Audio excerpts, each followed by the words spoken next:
keep the required 6 feet distancing from other people. And what could I really cause you? You need to stop it. The no mask, no wash, and no distance something there, nah keep. You know what keep? COVID-19. Yeah, it not gone nowhere. COVID-19, they are same way. So here what you are going to do for all of we. Wear your mask, wash or sanitize your hands pan a regular, and yeah, keep your distance please, and thanks. The next person in line, your friend at school or your co-worker, may have COVID-19 and not know because they have no symptoms. You, on the other hand, could be hospitalized for 2 months or more if you become infected. Is it worth it? Stay socially connected, but keep the physical distance. Stay 6 feet away and avoid a hospital stay. COVID-19 is not over. Protect yourself while protecting others. A message from the Ministry of Health and Wellness. Healthcare workers are working very hard to ensure lives are saved and people recover quickly from COVID-19. But their work is becoming harder because you're not wearing your mask, washing your hands with soap and water, or using hand sanitizer, and you are not maintaining physical distance. Let's limit the need for hospital beds and ventilators. Do the right thing. Cover your nose and mouth with a mask. Practice good hand hygiene and maintain a physical distance of 6 feet between you and others. COVID-19 is not over. Protect yourself while protecting others. A message from the Ministry of Health and Wellness.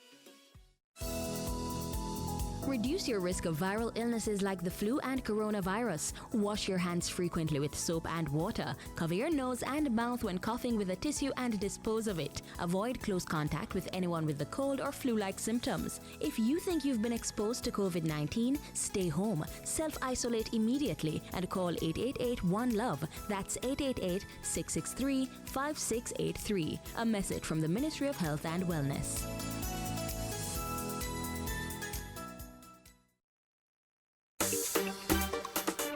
Telemedicine, teleworking, artificial intelligence, automation, fewer jobs or no jobs at all are our new norm. Truth is, disruption is here.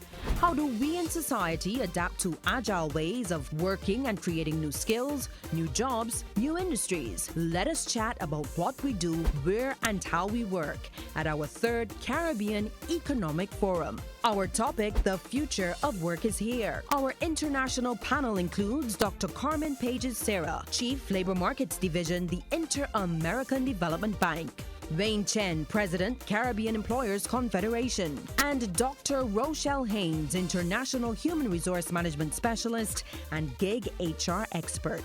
Let us talk about how we get people back to work in our August Caribbean Economic Forum on Tuesday, August 25th, 2020 at 8 p.m. Eastern Standard Time, 7 p.m. Jamaica.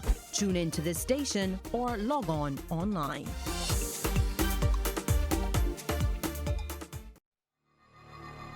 The next person in line, your friend at school or your co-worker, may have COVID-19 and not know because they have no symptoms. You, on the other hand, could be hospitalized for 2 months or more if you become infected. Is it worth it? Stay socially connected, but keep the physical distance. Stay 6 feet away and avoid a hospital stay. COVID-19 is not over. Protect yourself while protecting others. A message from the Ministry of Health and Wellness.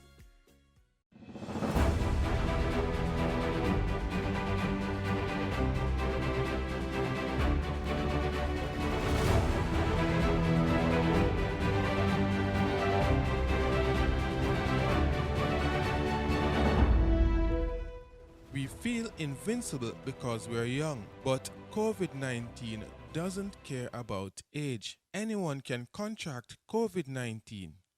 Take preventative measures to protect yourself and others. Cover coughs and sneezes. Wash hands frequently with soap and water or an alcohol-based hand sanitizer. Practice social distancing. Stay home if you are sick. Clean and disinfect areas touched frequently. If you are sick, call 888-1-LOVE or 888-663-5683. For additional support, call 888-NEW-LIFE or 888-639-5433.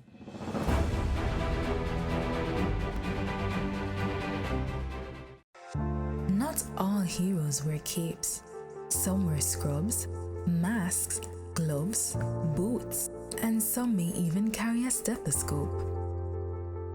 Let's acknowledge our local heroes, our nurses, doctors, paramedics, technicians, soldiers, and our police officers. What makes them unsung heroes? They are selfless. They risk their lives for others daily and commit to putting others before themselves. There are many other persons who are also essential in these unprecedented times, to include you. Yes, you! Thank you for playing your part as we fight this pandemic. Your efforts to stay home and to abide by the measures implemented do not go unnoticed.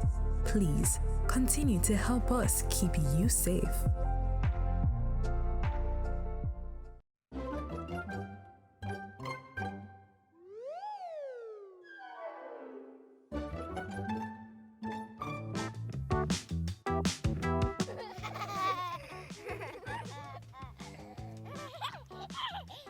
The good news is you can protect yourself and your family from coronavirus or COVID-19.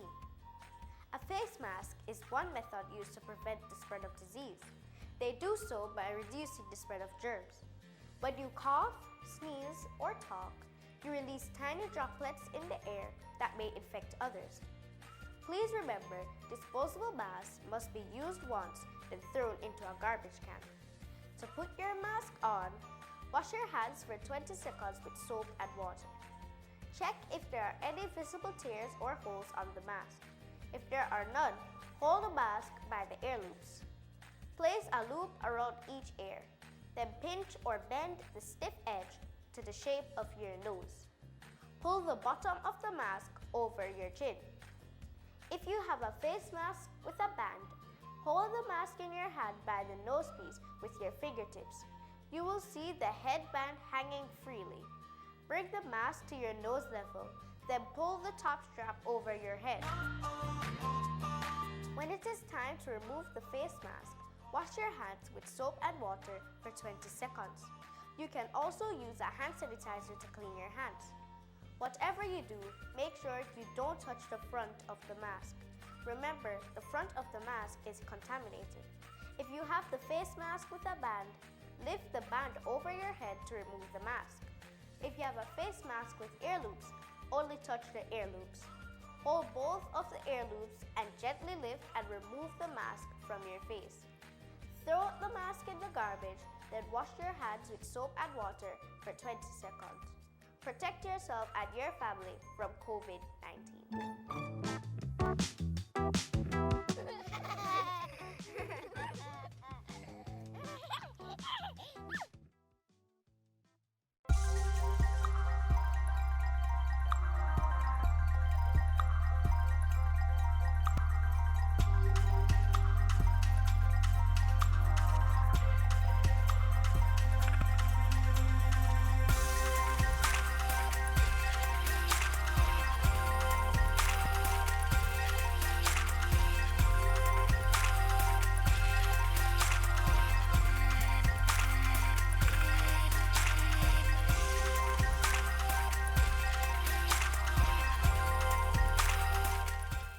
I just want to say hi to all my friends. For those who don't know me, I'm Gabriel. Let's get started using our problem-solving skills to design something that will help our families using supplies we can find around our homes. One thing in the news a lot is COVID-19 and the need for face masks. You should wear a mask if you are coughing or sneezing. Masks are more effective if they are used in combination with frequent hand washing with soap and water. Today I will show you how to make a face mask. To make a face mask, you will need rubber bands, hand towel, and a stapler. While I wait on you to get the stuff needed, take a look at what we can do to safeguard ourselves and everyone else from COVID-19.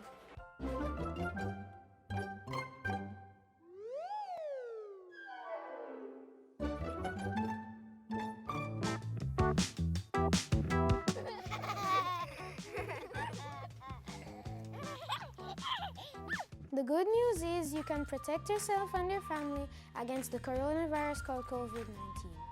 The doctors and other experts say that the virus can be spread from droplets you expel when you sneeze or cough.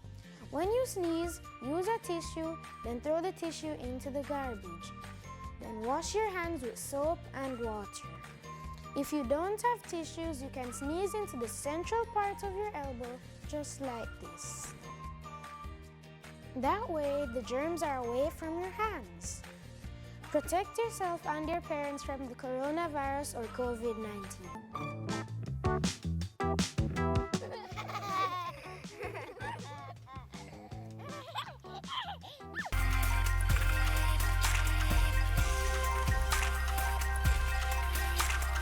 Welcome back. So we are ready to make our face mask. Let's do this. First, get 2 pieces of hand towel. Then fold it frontwards and backwards, doing it to the whole paper like you're making a fan. In between, smoothen down the paper and continue making the fan.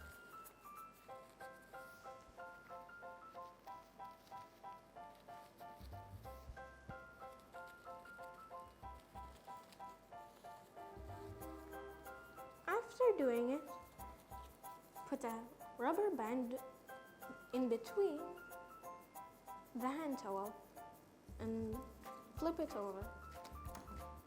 Then staple it.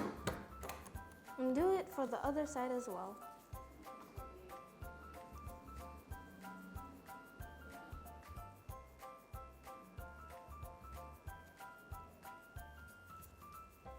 And staple it.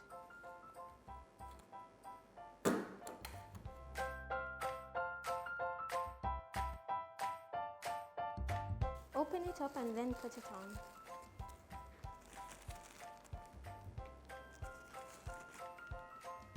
And there you have a face mask.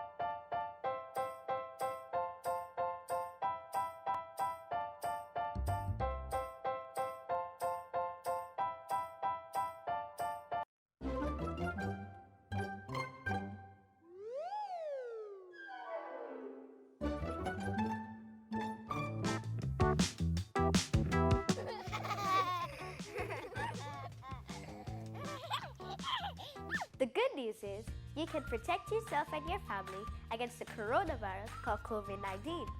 If someone in your home has COVID-19, no need to worry. You can help take care of them and protect yourself at the same time. Every day, clean all surfaces that are touched often, like counters, tabletops, doorknobs, and bathroom counters with disinfectant. Use household cleaning sprays or wipes according to the label instructions. Protect yourself and your parents from the coronavirus or COVID-19.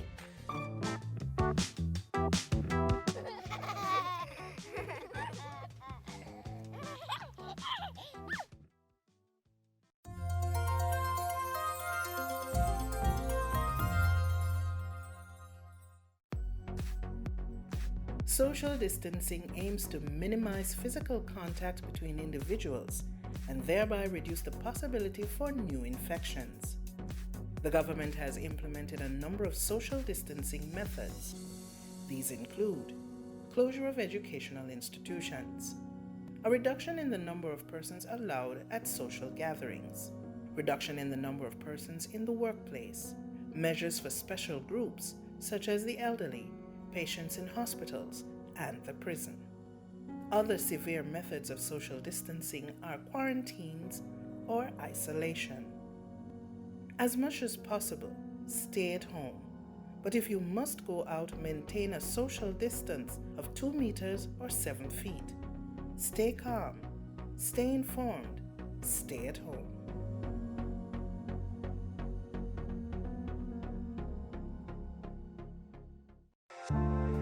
all heroes wear capes.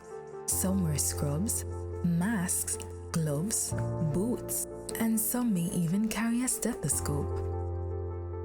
Let's acknowledge our local heroes, our nurses, doctors, paramedics, technicians, soldiers, and our police officers. What makes them unsung heroes? They are selfless. They risk their lives for others daily and commit to putting others before themselves. There are many other persons who are also essential in these unprecedented times, to include you. Yes, you! Thank you for playing your part as we fight this pandemic. Your efforts to stay home and to abide by the measures implemented do not go unnoticed. Please, continue to help us keep you safe.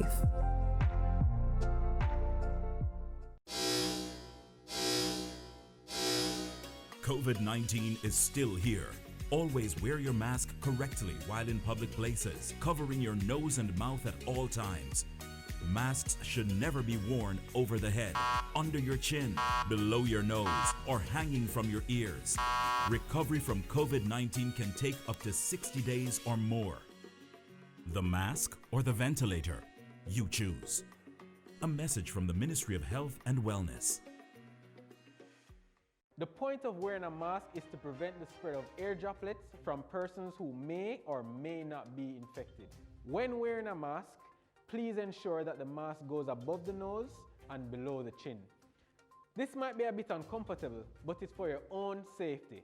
The position of the mask is very important. It should not be worn on your forehead, under your chin, or on your neck. Please do not remove the mask when speaking. This actually causes more droplets to be released into the atmosphere. Trust me, if you have on a mask, we will still hear you. When you're removing a mask, try not to touch the front of the mask. If you do, remember to wash your hands or use hand sanitizer. Please throw away the mask appropriately. Remember, partial protection is better than no protection.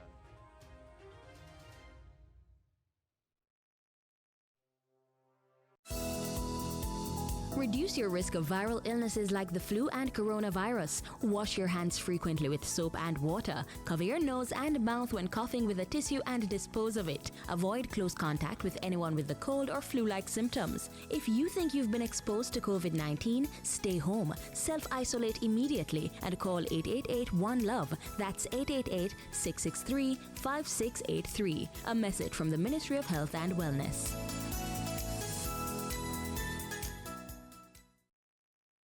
An important message from the Ministry of Health and Wellness. How to wash your hands. Firstly, wet your hands. Then apply some soap.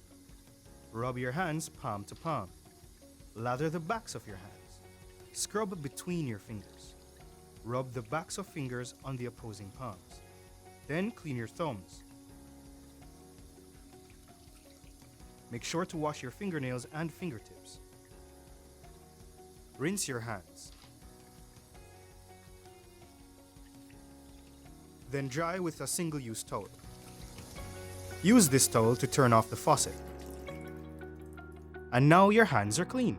When to wash your hands? After coughing or sneezing, after taking public transportation, when caring for the sick, before, during, and after you prepare and eat food, after toilet use, when hands are visibly dirty, after handling animals or animal waste. An important message from the Ministry of Health and Wellness.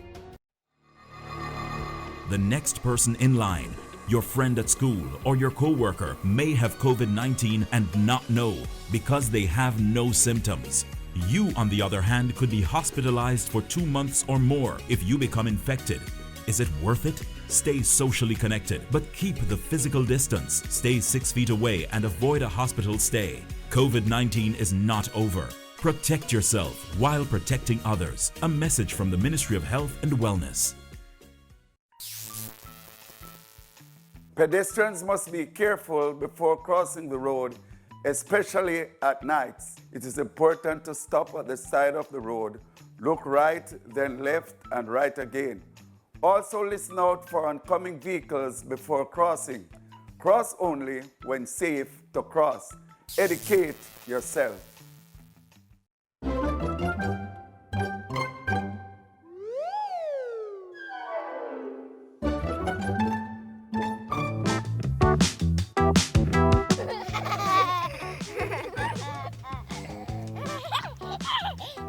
The good news is you can protect yourself and your family against the coronavirus called COVID-19. We often touch our face to calm ourselves down. This can be dangerous as the virus gets into your body when we touch our eyes, nose, or mouth.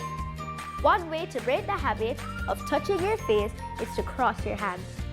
Please try not to touch your face if you have not washed your hands with soap and water or before using a hand sanitizer. Protect yourself and your parents from the coronavirus or COVID-19.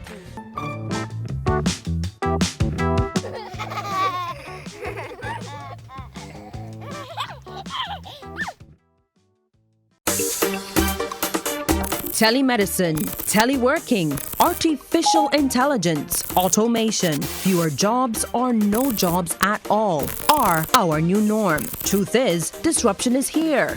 How do we in society adapt to agile ways of working and creating new skills, new jobs, new industries? Let us chat about what we do, where and how we work at our 3rd Caribbean Economic Forum. Our topic, the future of work is here. Our international panel includes Dr. Carmen Pages-Serra, Chief Labor Markets Division, the Inter-American Development Bank; Wayne Chen, President, Caribbean Employers Confederation; and Dr. Rochelle Haynes, International Human Resource Management Specialist and gig HR expert.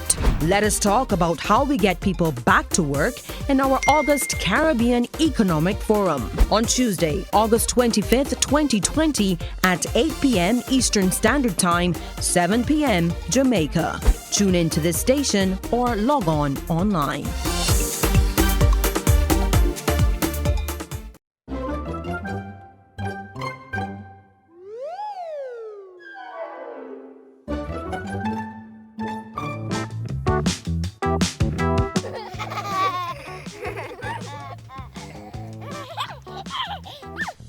The good news is you can protect yourself and your family against the coronavirus called COVID-19. Avoid frequently touched surfaces in public places like door handles, handrails, elevator buttons, and counters. Use a piece of tissue to cover your hand or fingers if you must touch such a surface. Open doors using a piece of tissue and use tissue when pressing the buttons of an elevator. Protect yourself and your parents from the coronavirus or COVID-19.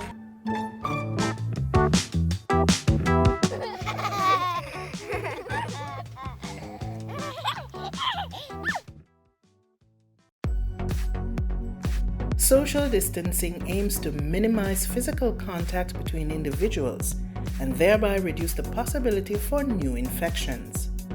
The government has implemented a number of social distancing methods.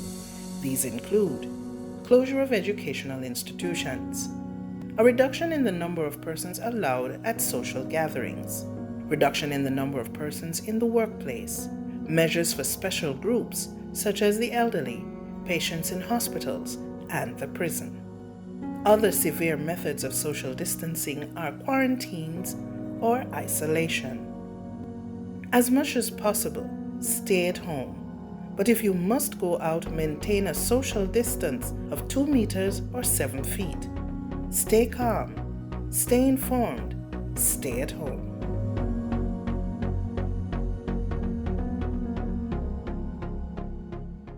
Coronavirus is in Jamaica, and I know you feel scared and worried. But you can't let COVID-19 divide us. Coronavirus infects all kinds of people. It doesn't discriminate, so why should you? When someone coughs or sneezes or shows signs of the virus, tell them to call 888-1-LOVE immediately. And remember, stay 6 feet away, but don't attack or disrespect them, because we're all in this thing together. Come on, Jamaica, cut the hate and don't discriminate. Let us stand together and fight COVID-19 as one family, one nation.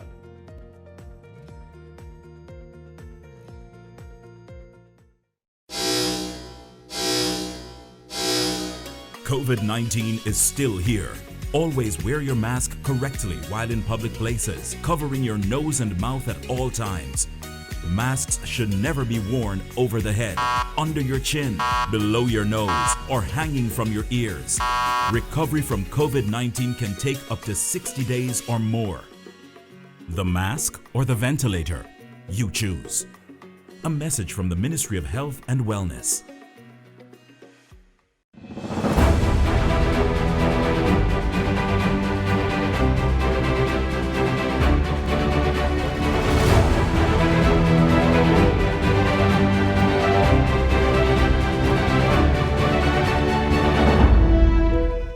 We feel invincible because we're young, but COVID-19 doesn't care about age. Anyone can contract COVID-19.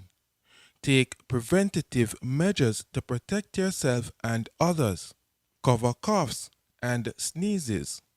Wash hands frequently with soap and water or an alcohol-based hand sanitizer. Practice social distancing. Stay home if you are sick. Clean and disinfect areas touched frequently. If you are sick, call 888-1-LOVE or 888-663-5683.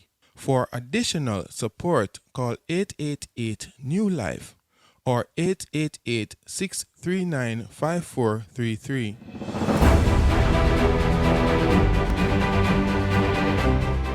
An important message from the Ministry of Health and Wellness. How to wash your hands. Firstly, wet your hands. Then apply some soap. Rub your hands palm to palm. Lather the backs of your hands. Scrub between your fingers. Rub the backs of fingers on the opposing palms. Then clean your thumbs. Make sure to wash your fingernails and fingertips. Rinse your hands. Then dry with a single-use towel. Use this towel to turn off the faucet. And now your hands are clean. When to wash your hands? After coughing or sneezing, after taking public transportation, when caring for the sick, before, during, and after you prepare and eat food, after toilet use, when hands are visibly dirty, after handling animals or animal waste. An important message from the Ministry of Health and Wellness. Telemedicine, teleworking, artificial intelligence, automation, fewer jobs or no jobs at all are our new norm. Truth is, disruption is here. How do we in society adapt to agile ways of working and creating new skills, new jobs, new industries? Let us chat about what we do, where and how we work at our 3rd Caribbean Economic Forum. Our topic, the future of work is here. Our international panel includes Dr. Carmen Pages-Serra, Chief Labor Markets Division, the Inter-American Development Bank. Wayne Chen, President, Caribbean Employers Confederation, and Dr. Rochelle Haynes, International Human Resource Management Specialist and gig HR expert. Let us talk about how we get people back to work in our August Caribbean Economic Forum on Tuesday, August 25th, 2020 at 8 p.m. Eastern Standard Time, 7 p.m. Jamaica. Tune in to this station or log on online.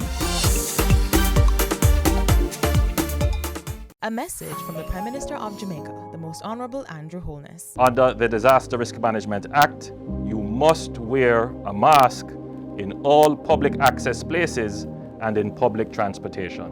If you wear a mask and I wear a mask, we are all safer. That was a message from Most Honorable Andrew Holness. COVID-19 is still here. Always wear your mask correctly while in public places, covering your nose and mouth at all times. Masks should never be worn over the head, under your chin, below your nose, or hanging from your ears. Recovery from COVID-19 can take up to 60 days or more. The mask or the ventilator? You choose. A message from the Ministry of Health and Wellness.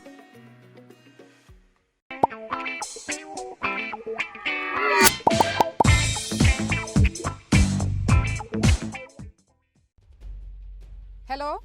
Hello? Hello? Yeah, you. Hold on, and a pandemic winner.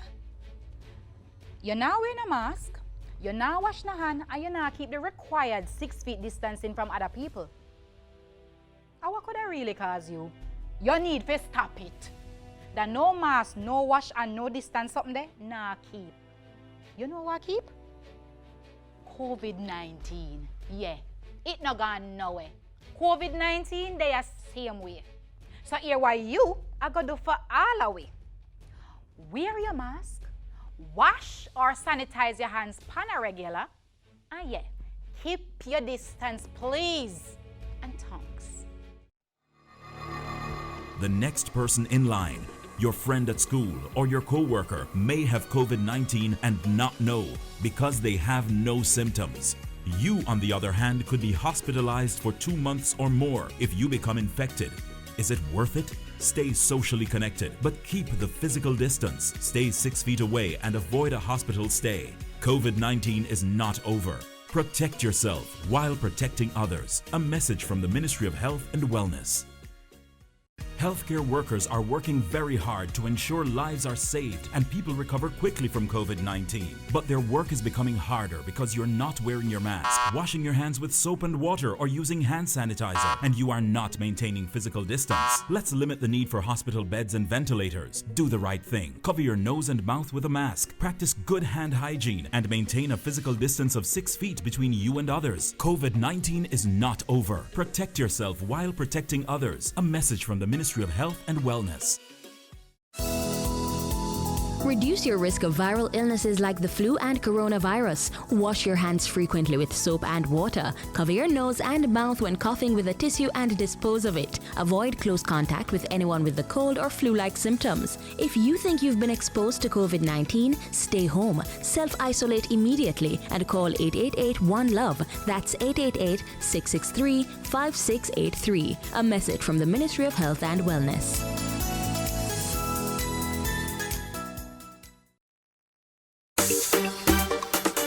Telemedicine, teleworking, artificial intelligence, automation, fewer jobs or no jobs at all are our new norm. Truth is, disruption is here.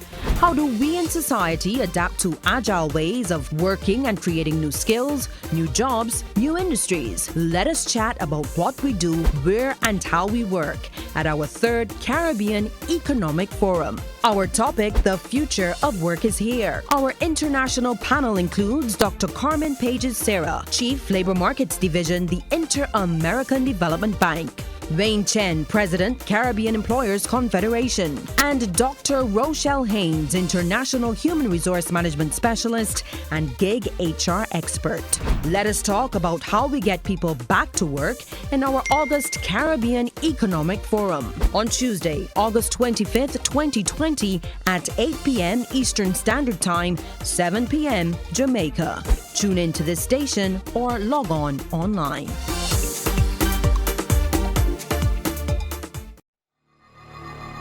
The next person in line, your friend at school or your co-worker, may have COVID-19 and not know because they have no symptoms. You, on the other hand, could be hospitalized for 2 months or more if you become infected.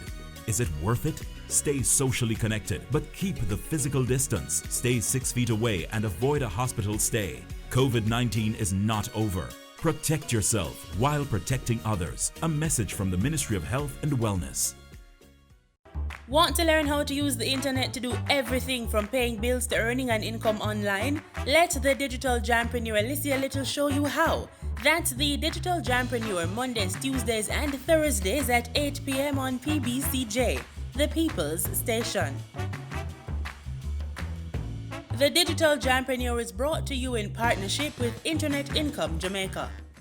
My people, my people, my people, many of us feel concerned or overwhelmed by what is happening with the novel coronavirus around the world and here in Jamaica. It is no different for our beautiful children.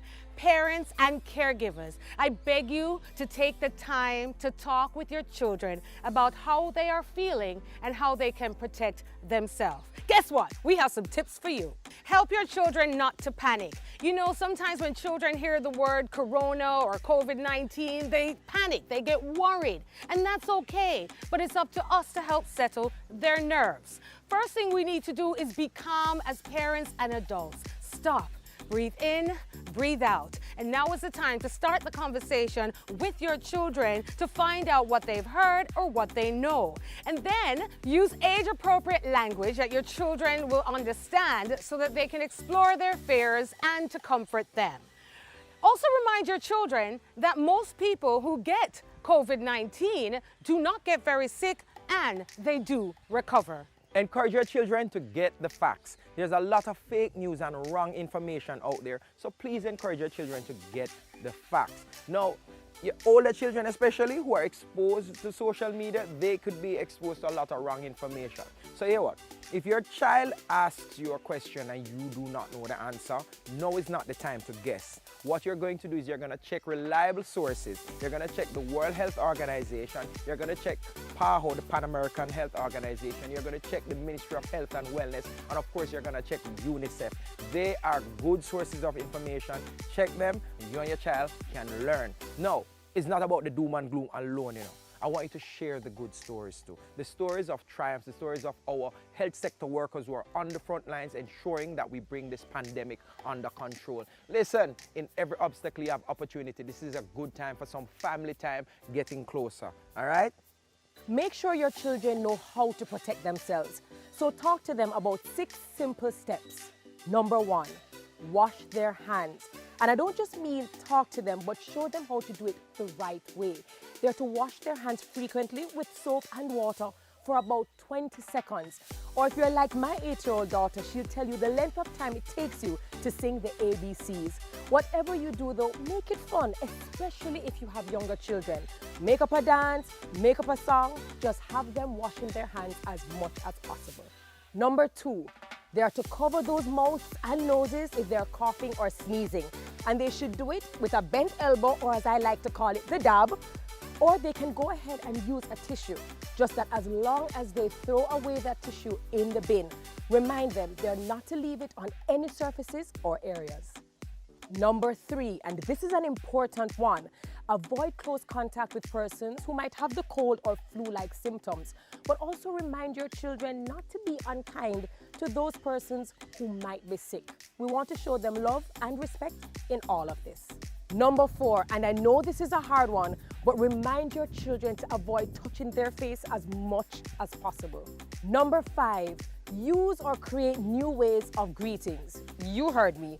No hugs, no handshakes, no high fives. How about those air hugs, those namastes, the foot knocking, the wagwan? Whatever you do, keep your distance. Number 6, advise your children to tell you or another adult right away if they are feeling sick or displaying symptoms such as coughing, shortness of breath, or fever. Just let them know that this is extremely important so that you can get them the medical help they really need. Now listen, the coronavirus thing, it's a new issue for both adults as well as the children. So while you're teaching them, be patient.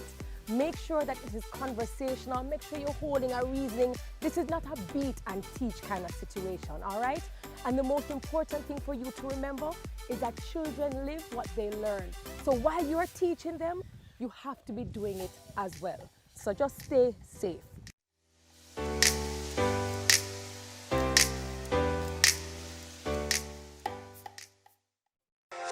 Not all heroes wear capes.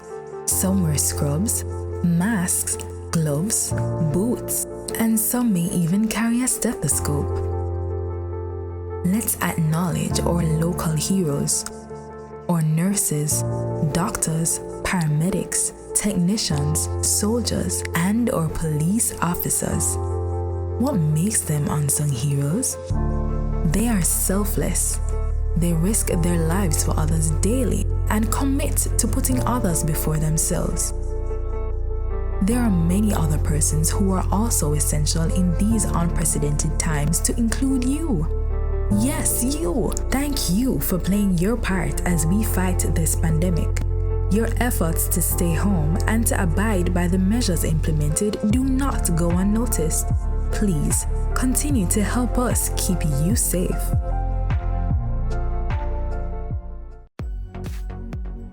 Social distancing aims to minimize physical contact between individuals and thereby reduce the possibility for new infections.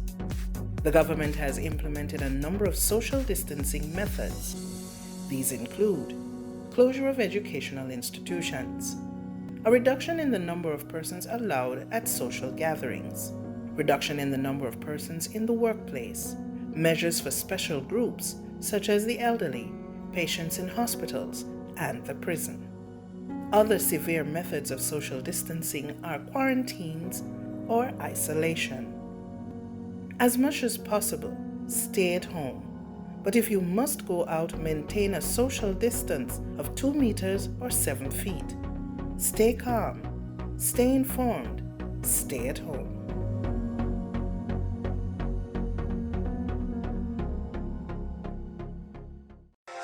Not all heroes wear capes. Some wear scrubs, masks, gloves, boots, and some may even carry a stethoscope. Let's acknowledge our local heroes, our nurses, doctors, paramedics, technicians, soldiers, and our police officers. What makes them unsung heroes? They are selfless. They risk their lives for others daily and commit to putting others before themselves. There are many other persons who are also essential in these unprecedented times, to include you. Yes, you. Thank you for playing your part as we fight this pandemic. Your efforts to stay home and to abide by the measures implemented do not go unnoticed. Please continue to help us keep you safe.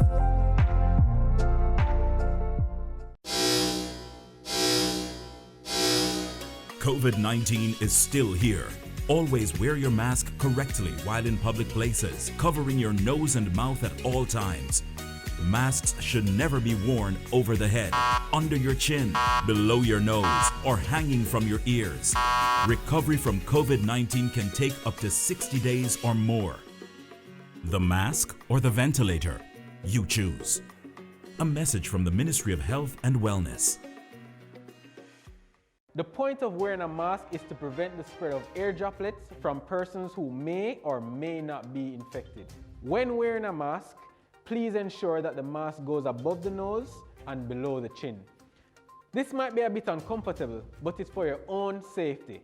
The position of the mask is very important. It should not be worn on your forehead, under your chin, or on your neck.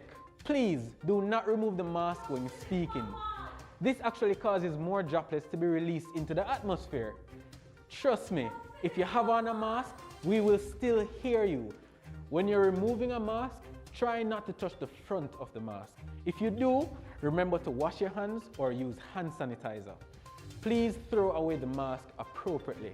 Remember, partial protection is better than no protection.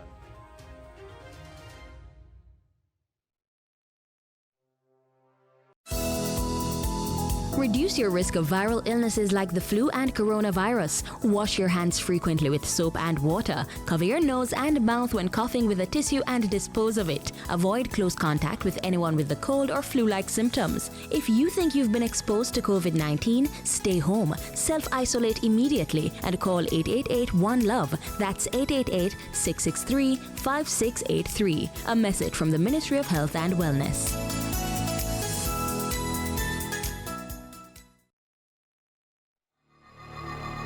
The next person in line, your friend at school or your co-worker, may have COVID-19 and not know because they have no symptoms.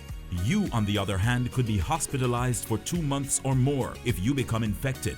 Is it worth it? Stay socially connected, but keep the physical distance. Stay 6 feet away and avoid a hospital stay. COVID-19 is not over. Protect yourself while protecting others. A message from the Ministry of Health and Wellness. Pedestrians must be careful before crossing the road, especially at nights. It is important to stop at the side of the road, look right, then left, and right again. Also listen out for oncoming vehicles before crossing. Cross only when safe to cross. Educate yourself.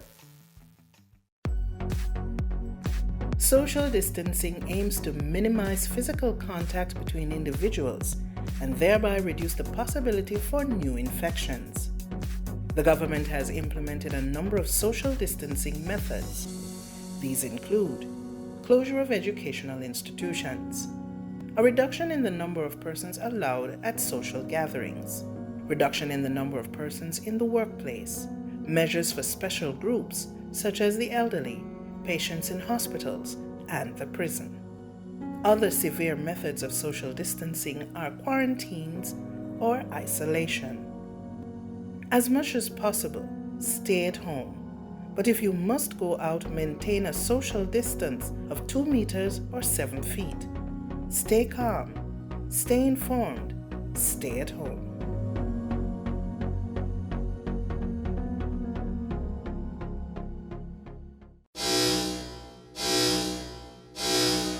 COVID-19 is still here. Always wear your mask correctly while in public places, covering your nose and mouth at all times. Masks should never be worn over the head, under your chin, below your nose, or hanging from your ears. Recovery from COVID-19 can take up to 60 days or more. The mask or the ventilator? You choose. A message from the Ministry of Health and Wellness. Telemedicine, teleworking, artificial intelligence, automation, fewer jobs or no jobs at all are our new norm. Truth is, disruption is here. How do we in society adapt to agile ways of working and creating new skills, new jobs, new industries? Let us chat about what we do, where and how we work at our 3rd Caribbean Economic Forum. Our topic, the future of work is here. Our international panel includes Dr. Carmen Pages-Serra, Chief Labor Markets Division, the Inter-American Development Bank. Wayne Chen, President, Caribbean Employers Confederation, and Dr. Rochelle Haynes, International Human Resource Management Specialist and gig HR expert.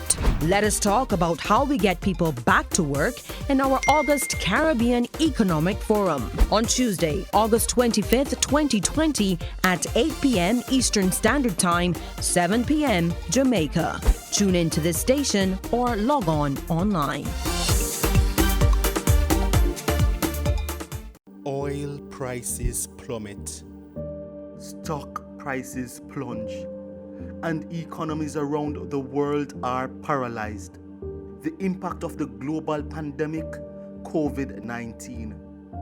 In this edition of Exploring COVID-19, we look at the impact of the coronavirus on the Jamaican economy and the hotel industry in Kingston.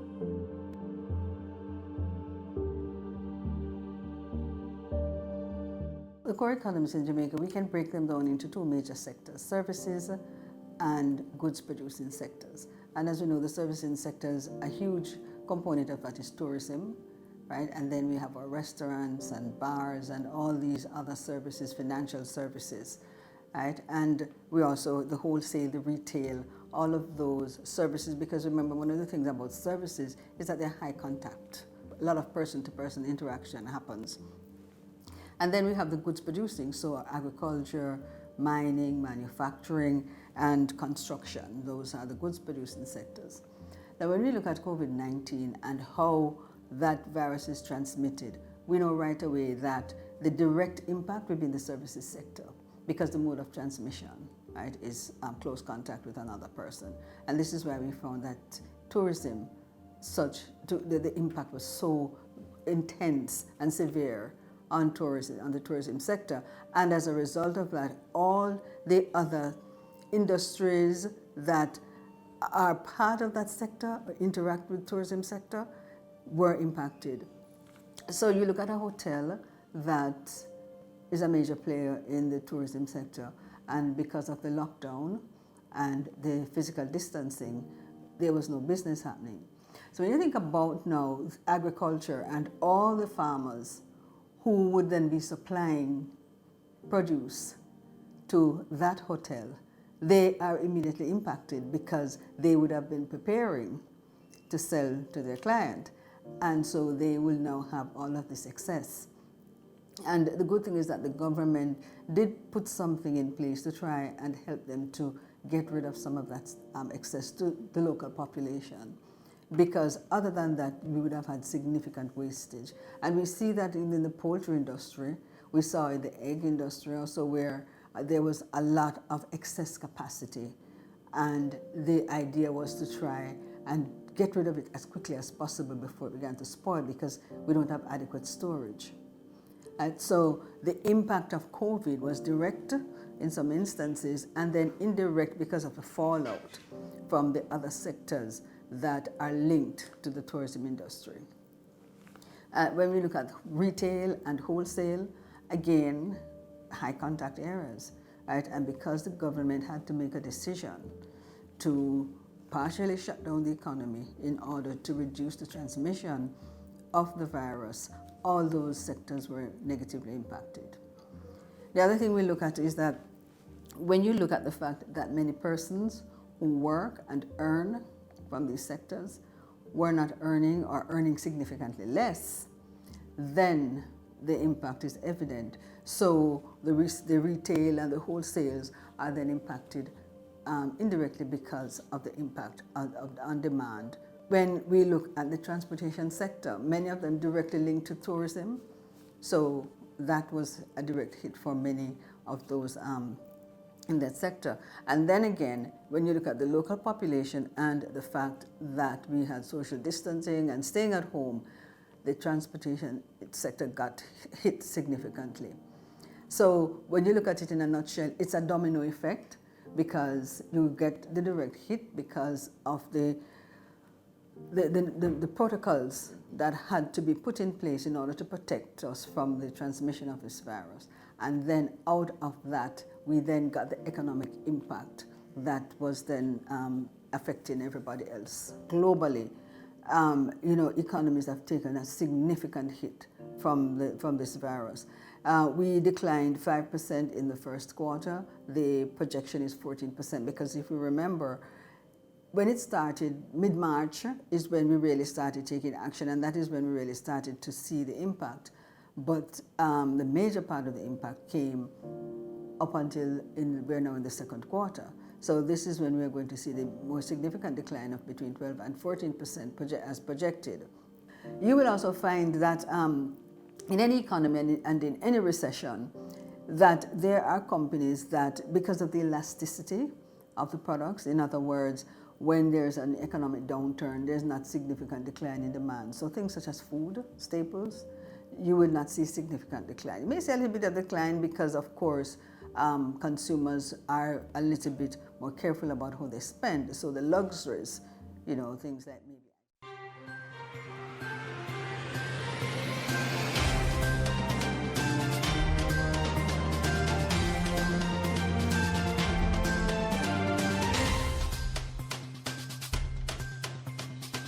Director of National Lab Services in Jamaica. We'll begin our press conference and conversation with the latest update on COVID-19, and we'll ask our Honorable Minister to make that presentation. Okay, thank you very much, Stephen. Good evening, ladies and gentlemen. Thank you for being here, and again, I apologize on behalf of the team for the late start. We're trying to get some of the numbers sorted out. All right, so in the usual fashion, I'm going to be outlining the update, the daily update, and then I'm going to ask Dr. Hamilton from our Public Health Lab to speak to issues around backlog and testing, and I think she'll have some good news there, and then the Chief Medical Officer will address the issues relating to St. Thomas in particular, given that we have declared a few other communities under quarantine. And then, of course, we'll entertain your questions. I want to begin with on a sad note to say that in the last 24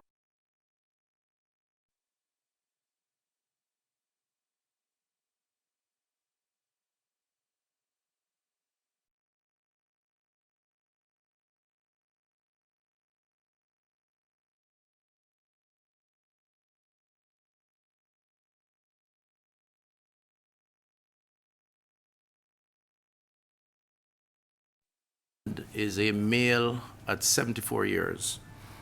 The total number of COVID-related deaths stands now at 15. And so we certainly express our condolences to the family members of the deceased.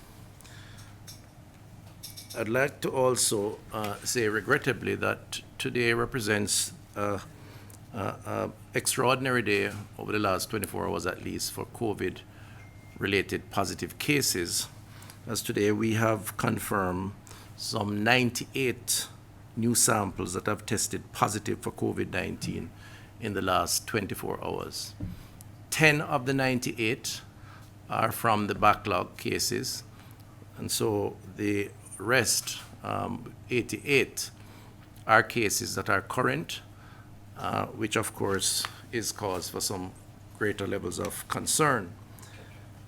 I would like to add before going further that the Prime Minister and I have spoken, and there will be a meeting tomorrow morning of the special committee of cabinet, the subcommittee of cabinet to deal with COVID issues, at which point a discussion will be had around the recent number of cases, and further decisions would be taken as it relates to how we proceed as far as the COVID response is concerned.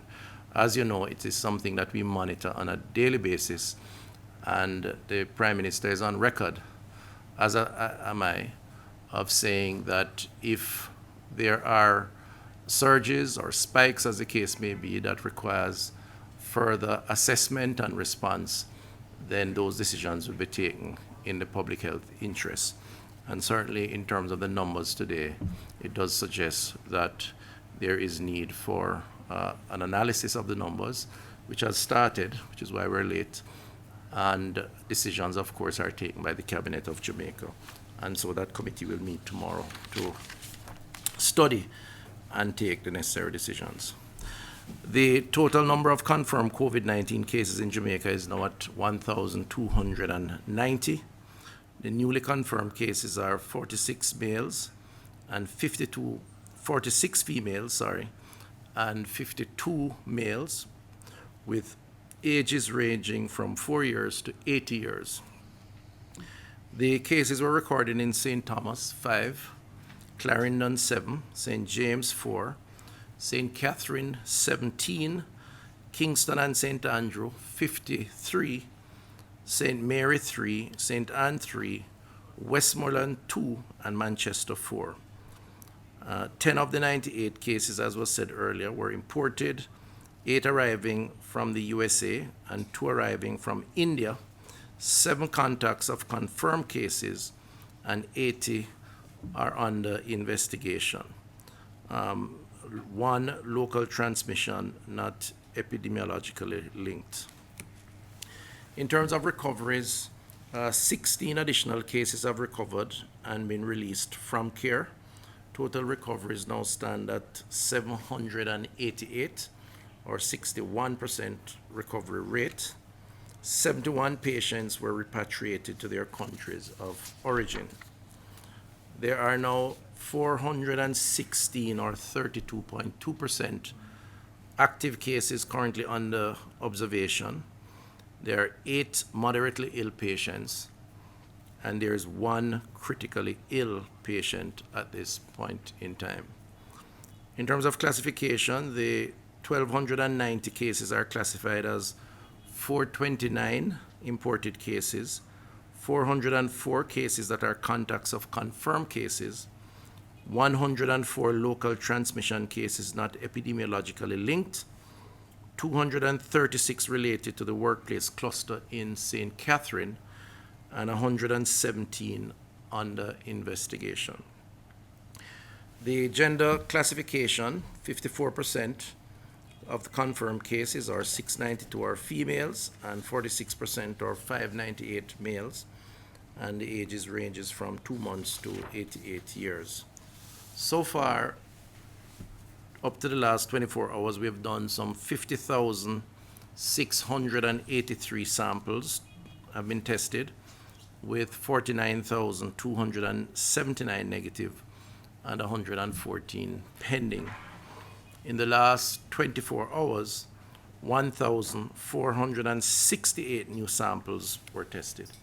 I think it's important to note, and Dr. Hamilton will certainly elaborate on this, that the testing has improved significantly, the efficiency of the testing, and she will speak to the clearing up of backlog and what we're doing just to ensure that the numbers are current, which gives us relatively real-time information so we can respond in terms of the interrogation and the further investigation that is required. In terms of state and home quarantine, 9 persons of interest are in quarantine at government facilities, while some 28,741 are in home quarantine. So the vast majority of persons who are placed in quarantine based on the protocol, the 14-day period when they come into the country, 28,741 are in home quarantine. And, we can elaborate on this later on, but, that for me represents a significant part of the risks that may be manifesting itself now in some of the positive cases that we have. We depend a lot on persons to observe the quarantine protocol when they come in. Some 2,000 to 2,500 persons come into the island each day based on the easing of restrictions. They are asked to stay home for 14 days, assessed, and of course contact their health center or hospital if there are symptoms. And frankly speaking, one of the challenges that we face is that not all of those persons are observing the quarantine orders, and that is something I think that will occupy the minds of the cabinet or this cabinet subcommittee tomorrow when the Prime Minister convenes for a discussion.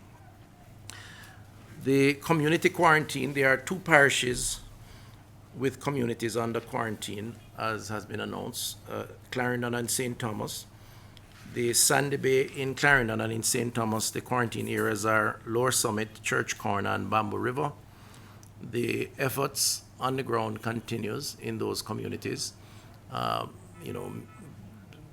meeting with residents, collecting information, doing testing where necessary, as well as the support to provide food packages, medication, and of course we thank the team on the ground, or the teams on the ground, including the Constabulary and the JDF, for working with the public health team, Ministry of Labour and others, NHF, to ensure that the citizens in these communities are given the best possible treatment. And we thank them for their patience, which is very important as we seek to cauterize the challenges or the COVID spread within these communities.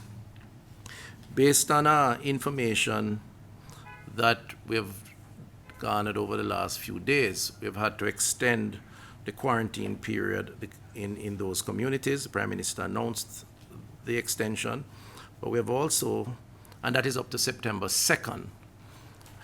We have also, however, had to add 2 more communities in St. Thomas, Albion and Seaforth, as part of the quarantine communities. And this is a result of positive cases that have been identified, and in the view of the public health experts, the fact that there is some spread taking place, and the best approach is to cauterize and to try and neutralize the spread as quickly as possible. And the support would be best through restricting movement within those communities.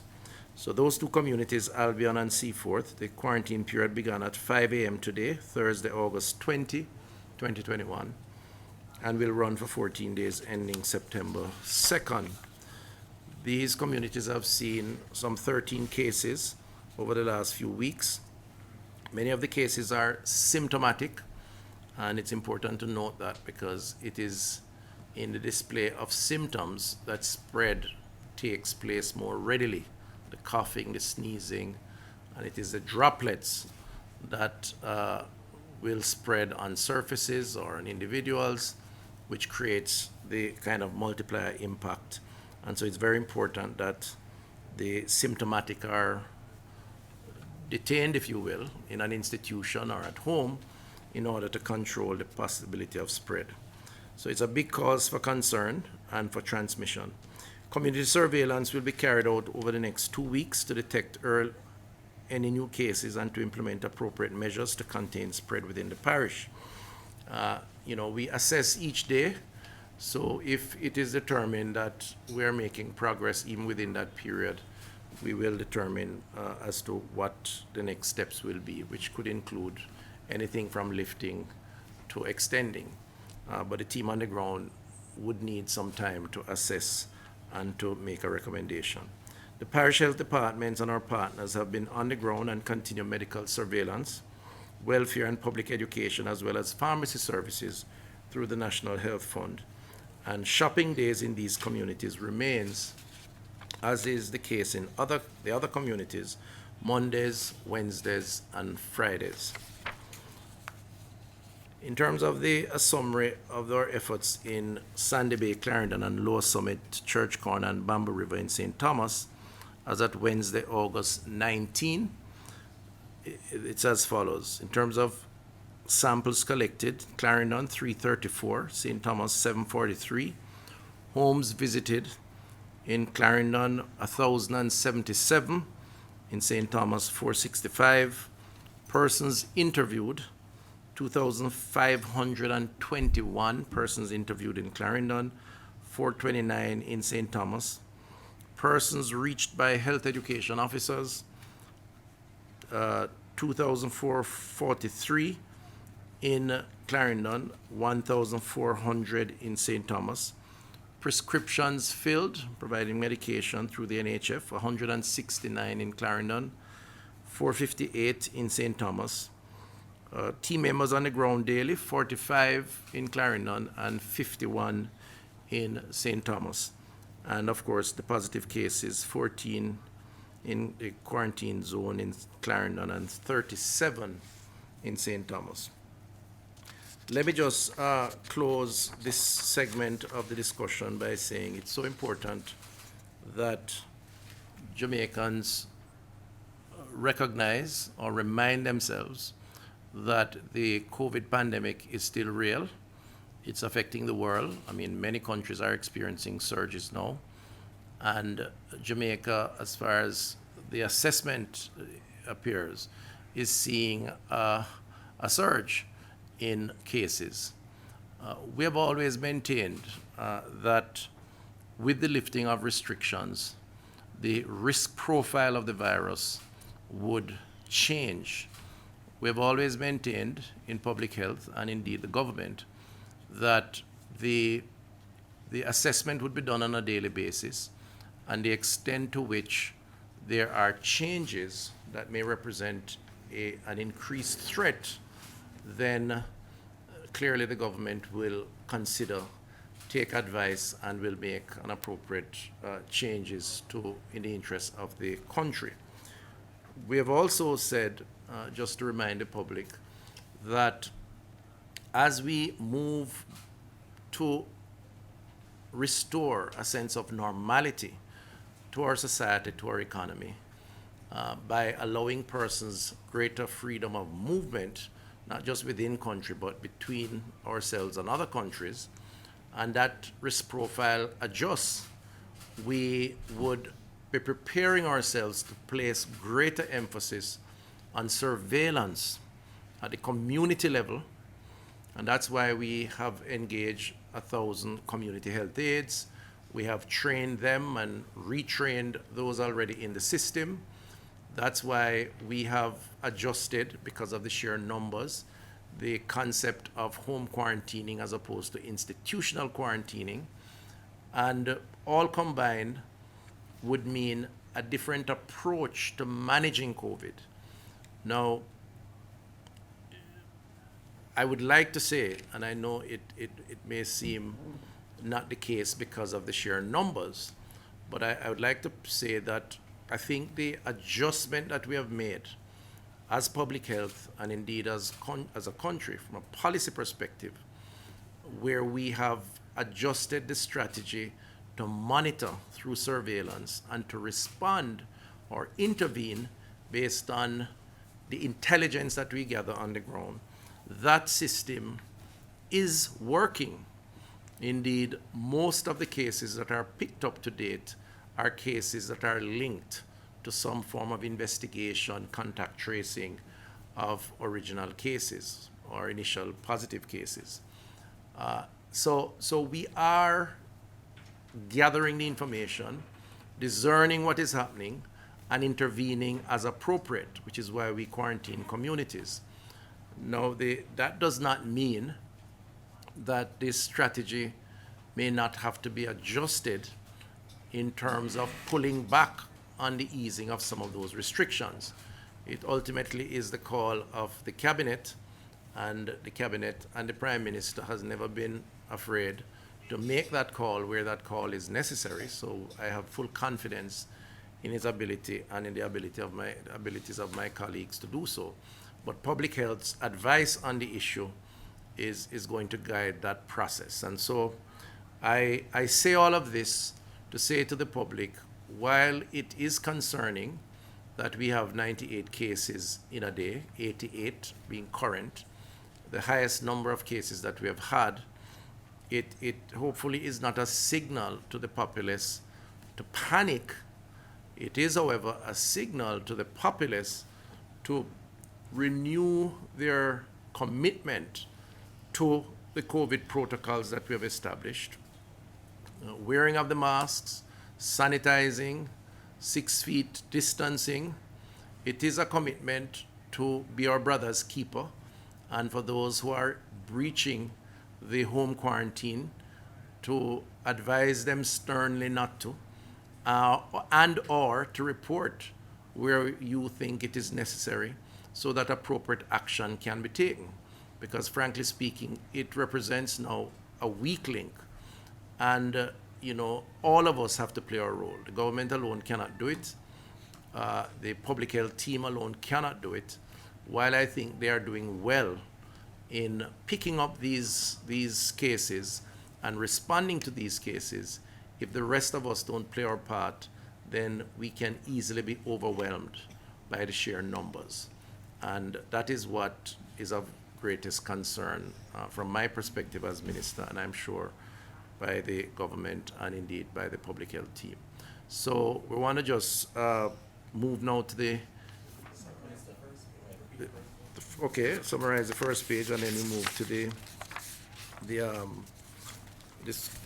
to Dr. Hamilton. Just in summary, again, to say that today we had, regrettably so, 1 additional death in the last 24 hours, a Clarendon male, 74 years, which takes the total number of deaths to 15. And we've had 98 new samples that have tested positive in the last 24 hours, 10 of which are from the backlog. So it predates the last few days, the other 88 over the last few days. And so representing the highest number of positives that we have had in any one 24-hour period. And I want to again reiterate the need for us to remain vigilant, remain committed to dealing with COVID. It's a challenge that we face here as others face. And for those who are not observing the protocols, I urge you again, it is important. It is not to be taken lightly. We must be concerned. And I encourage all of us to comply as is being prescribed by the protocols. Dr. Hamilton, I'm going to ask you now to just speak briefly on the testing arrangements, and in particular, the status of backlog and what else may be happening that will improve the approach to testing.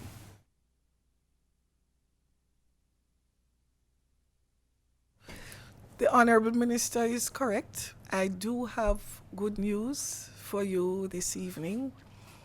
The reagents for the COBA 6800 that we spoke about, the last press briefing, did arrive in Jamaica on schedule, and so we have been able to clear the COVID-19 backlog of samples. So again, I know persons were waiting with bated breath to hear whether or not we have cleared the backlog, and yes, the backlog of samples has been cleared.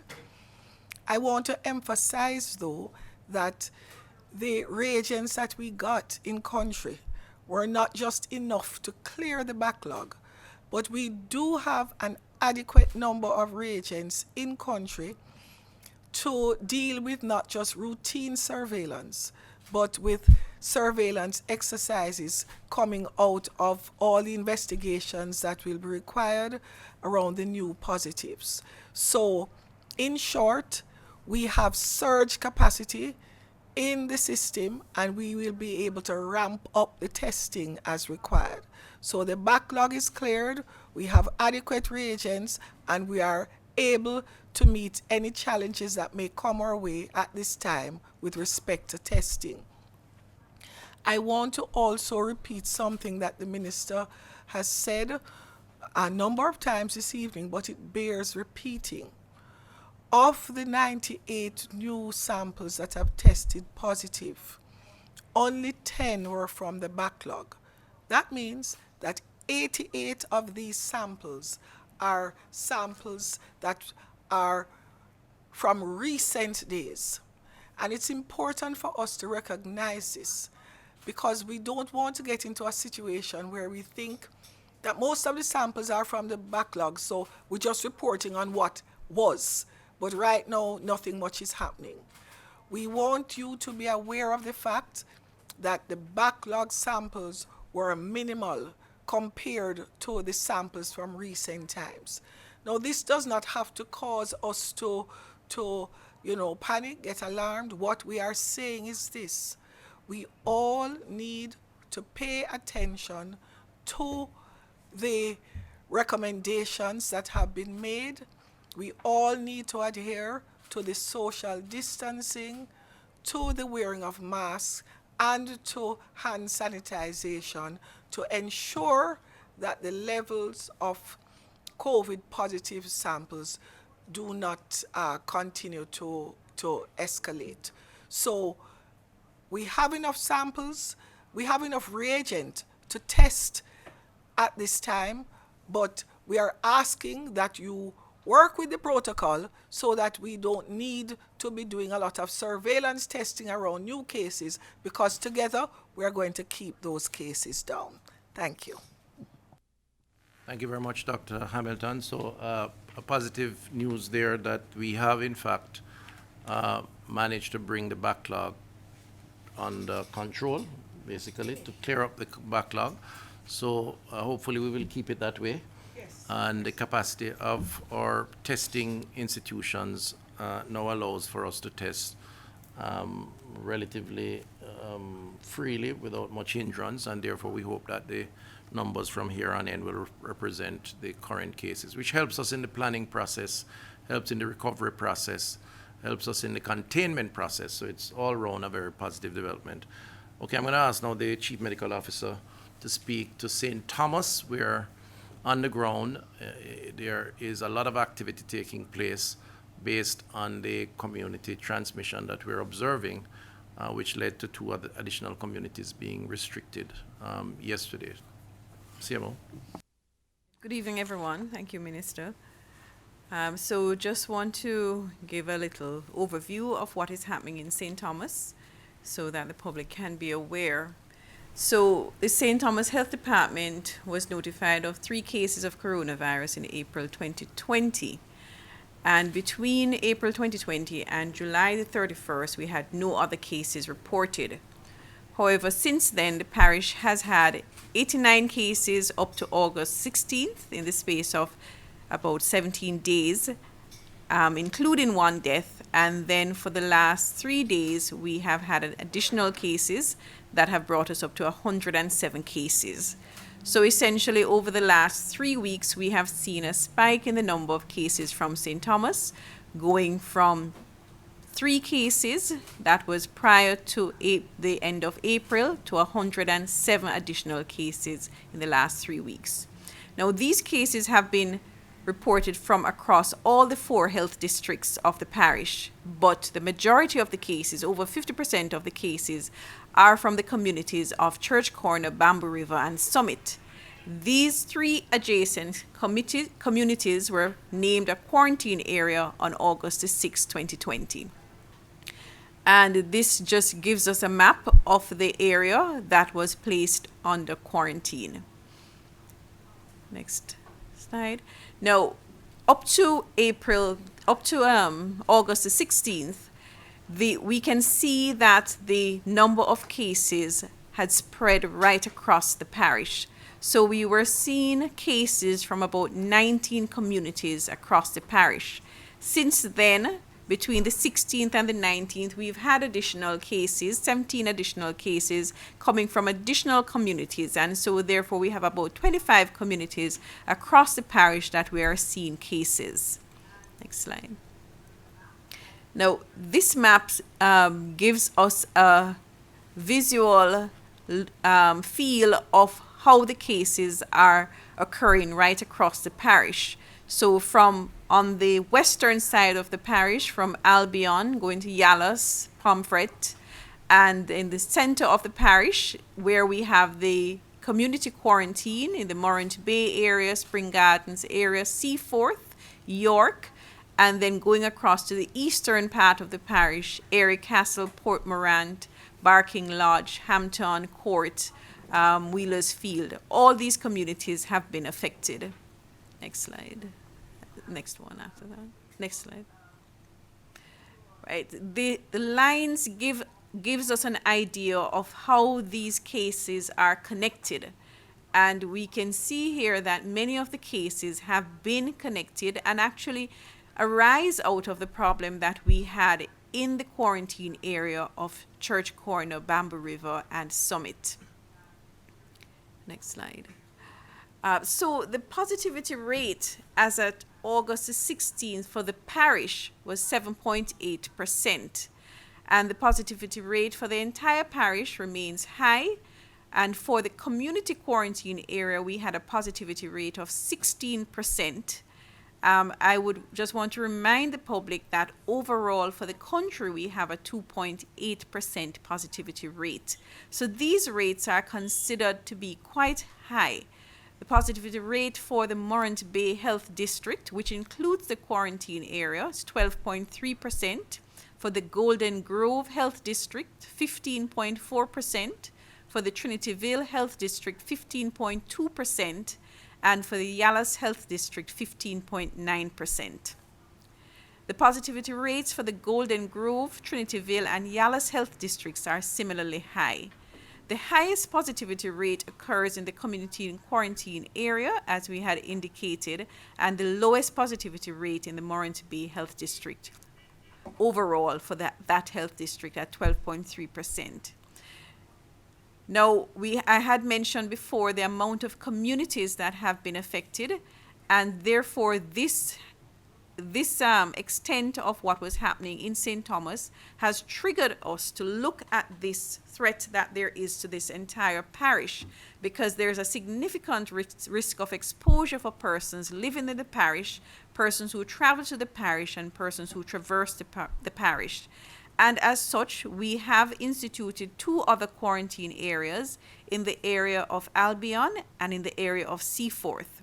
Now, as you can see from the presentation, several other areas are having problems, but it is our intent to slow down the movement in the parish and to focus on these areas where we notice that there are a higher number of cases in order to try to clear those communities and overall to reduce the number of cases that we've seen in St. Thomas. The positivity rate comes out of the intensive quarantine surveillance activities that we have been doing in the parishes, because the positive of this method of dealing with these outbreaks is that when we go and look for the cases, we pick up cases quickly. We don't wait for them to present to us.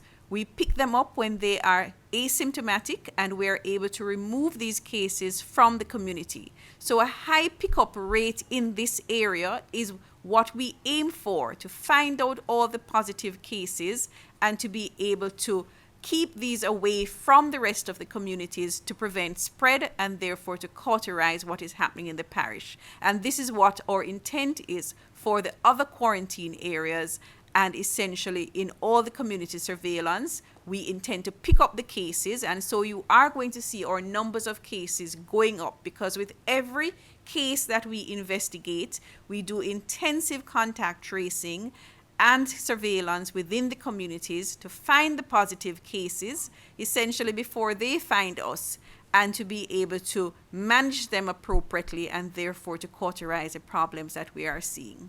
Thank you.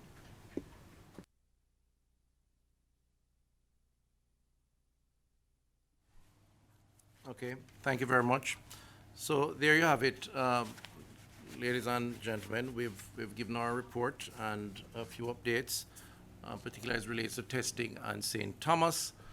And as I said earlier, the subcommittee of cabinet that looks at COVID and the COVID response will have a discussion in the morning, and those discussions will center around the announcements today, but also an assessment over the past few days. And based on the advice, based on an appreciation of what is happening, appropriate decisions will be taken, I'm sure, and the public will be made aware. We continue to monitor the situation, but we also, very importantly, continue to encourage persons to respect the protocols and to, work with the public health team and other stakeholder groups to ensure that we minimize the risk of exposure. Stephen. Thank you very much, Minister. I'm going to invite our media colleagues to use the raised hand feature. If you have a question for the members of the team, we're going to begin with Emma Lewis.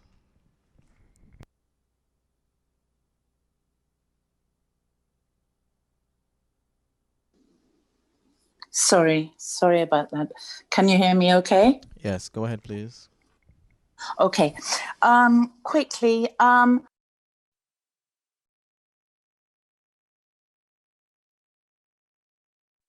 you describe this as community spread? That's a quick question for the CMO. And I'd asked before about this, and you answered me, but how is the R rate doing, the infection rate? How is that going? That's it.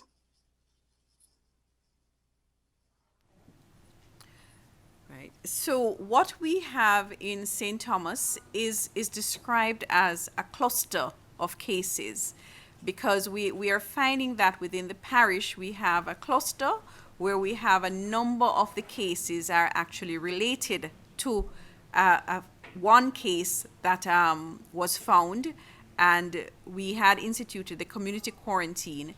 And within the community quarantine area, there were several cases that were linked to this case, several contacts, and also other members that were picked up through the surveillance. But then also outside of the quarantine area, this person had several contacts outside of the quarantine area, and so therefore we found that a lot of communities were affected. So, but the cases there is some link between the majority of the cases, and so therefore it is considered a cluster. So we have a large cluster. For us, this is considered to be a large cluster, but in other countries, you may have thousands of cases in a cluster. But for us, this is a large cluster that we have in St. Thomas, and we also have a large cluster in Clarendon. Now, we have had our discussions for 2 days discussions we have had with our PAHO regional office in Washington and our PAHO local office, that we have discussed the type of transmission that is occurring in Jamaica, and we have concluded that we still remain as cluster of cases within these areas, and the country is still described on the WHO international report as having clusters of cases. In terms of the R0, I don't have presently the calculation with me, but as soon as we get that, we will update you. Thank you very much, CMO. We're going to go to Brittany Clark.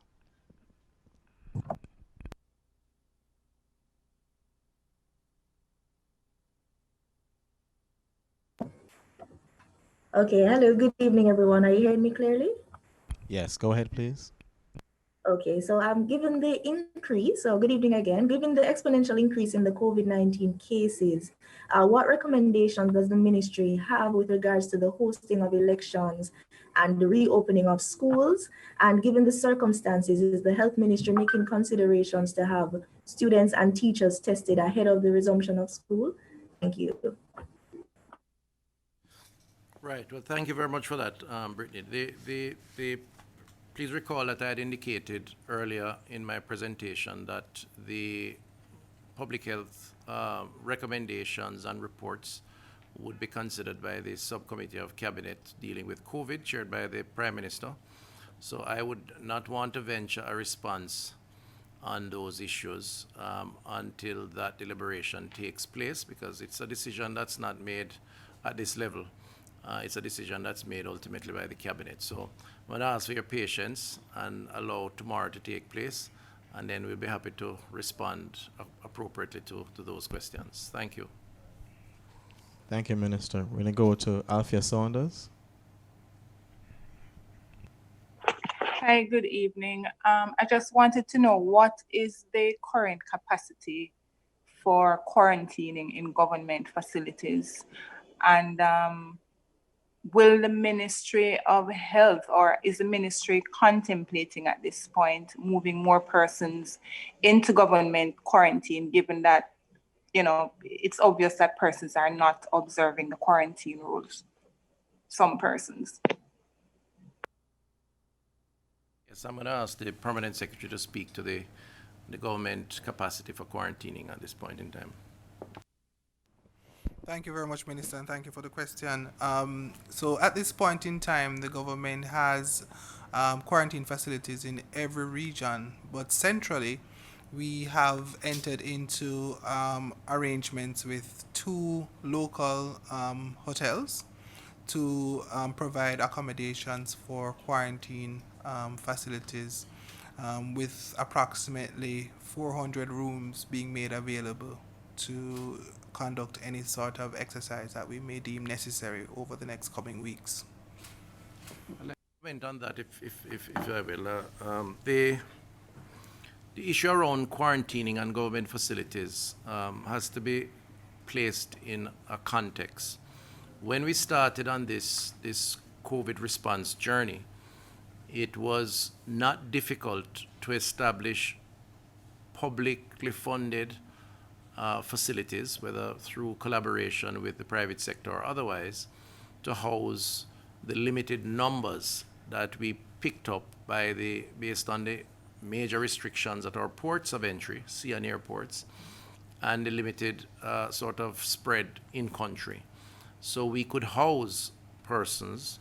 In addition to that, the temporary closure of a number of our larger hospitality facilities or hotels made it possible to provide accommodation for a few hundred persons.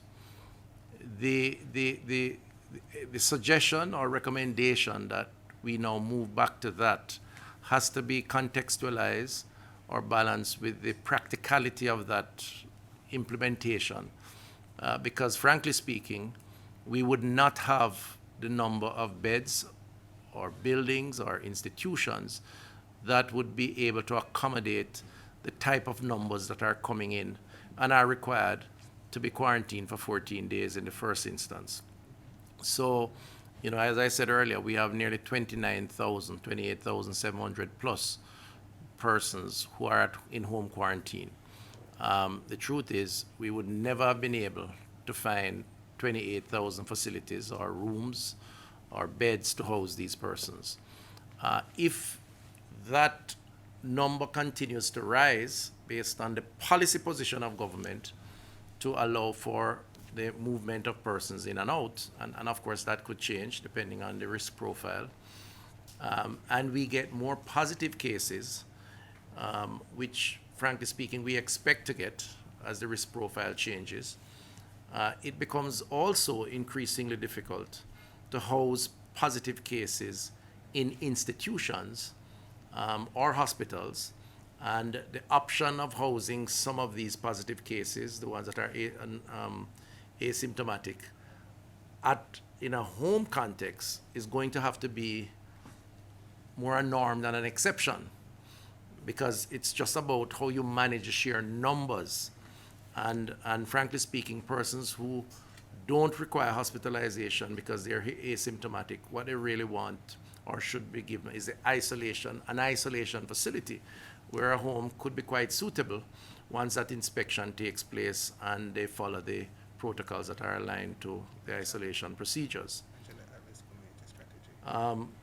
So I raise that to say, the strategy has to adjust based on the practical realities of numbers and how you deal with those numbers. Now, within that strategy, there are groups that would be given priority, and that's another important point.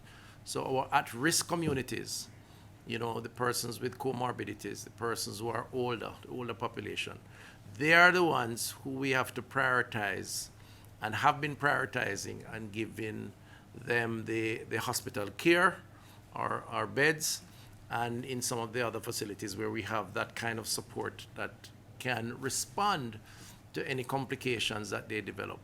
So the fact that you're COVID positive doesn't mean an automatic hospitalization. It requires an assessment. It requires an assessment of your vulnerability or not. And then a decision is taken based on your personal setting and what institutions we have and what is possible. It's an ongoing process that requires constant monitoring, and that's the approach that we have taken and will continue to take. Thank you very much. I'm going to go to Paul Clark.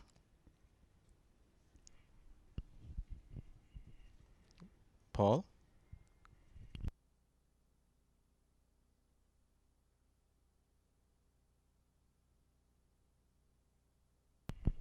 You need to unmute your mic, Paul.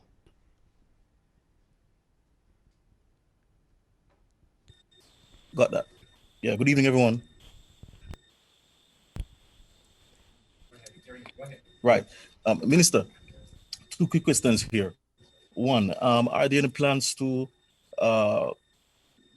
close off St. Thomas, much like we did with St. Thomas, given the spike that we're now seeing?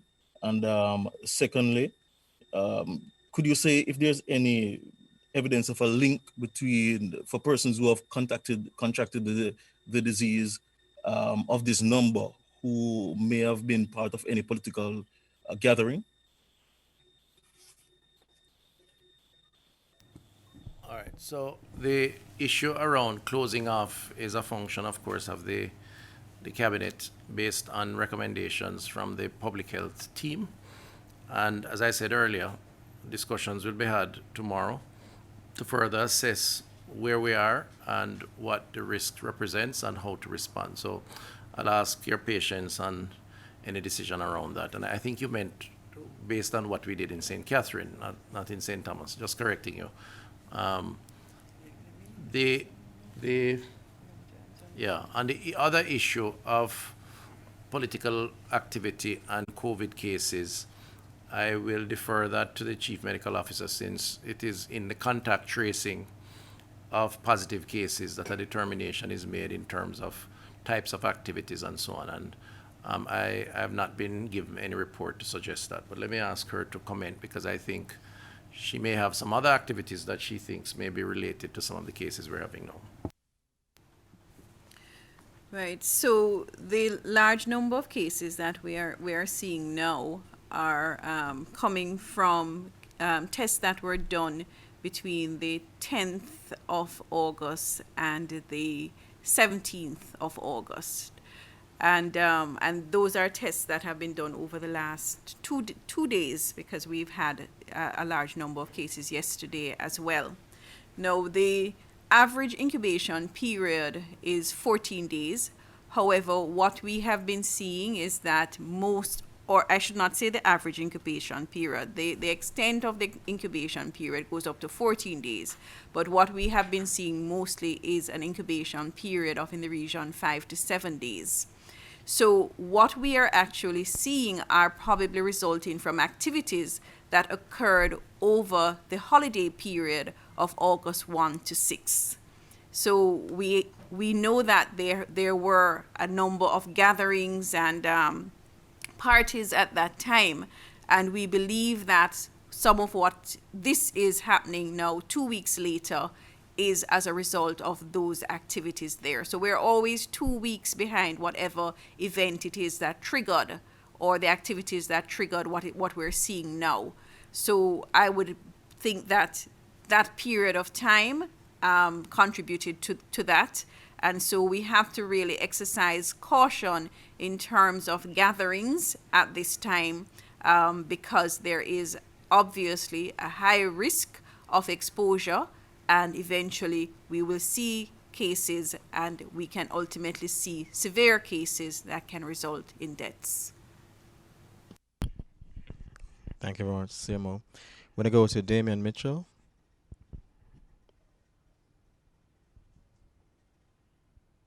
Hi. Are you hearing me? Yes, go ahead, please. All right. CMO, maybe you can just help me here. I'm not sure whether this was said, but can you indicate the areas of concentration for the 98 cases that the minister announced earlier? That's question one.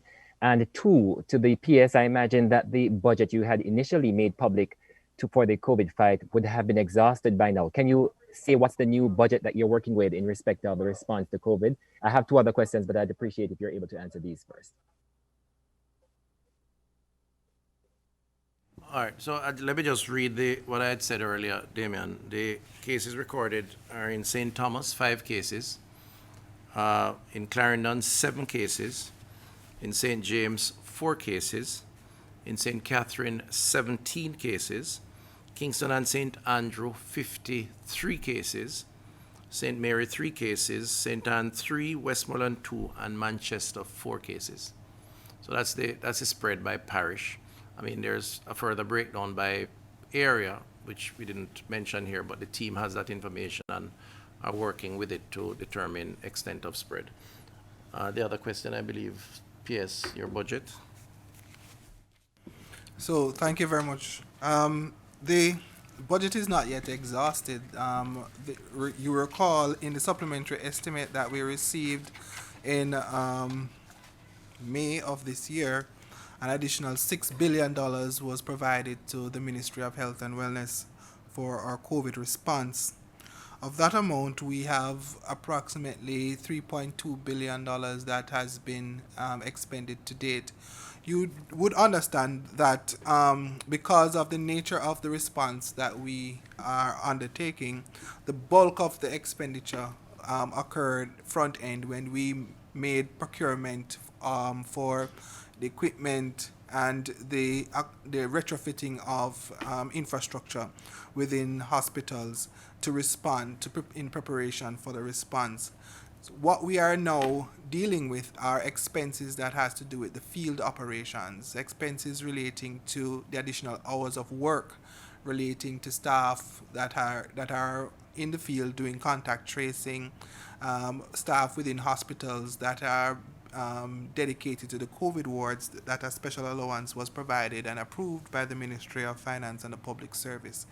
And so those expenditures are not as resource intense as the front end expenditure that we did when we procured our ventilators and hospital beds, etc.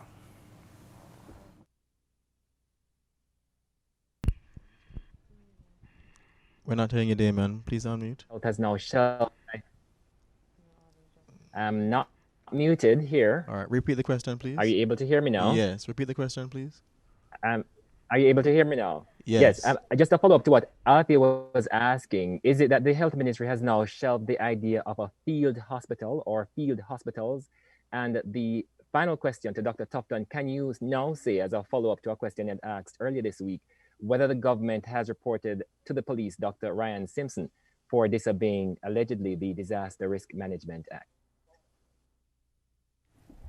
On the first question, the answer to whether or not we are planning for any additional capacity, whether a field hospital or otherwise, the answer is yes. It's a fluid situation. and the planning has components to it, short, medium, and longer term.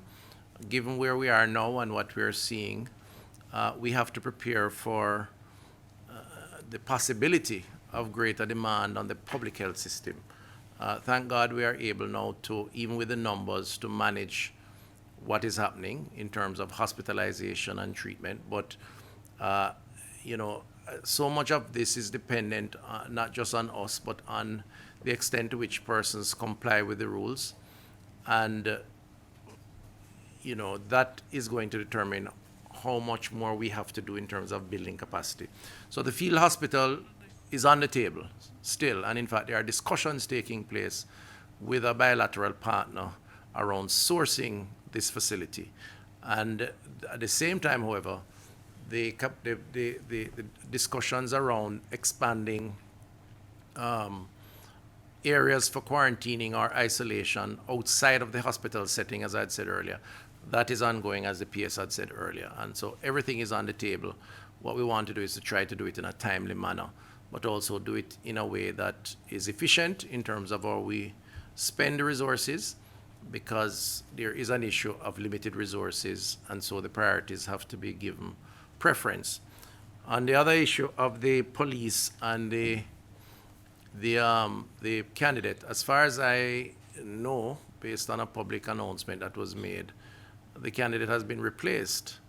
So there's a new candidate in that constituency.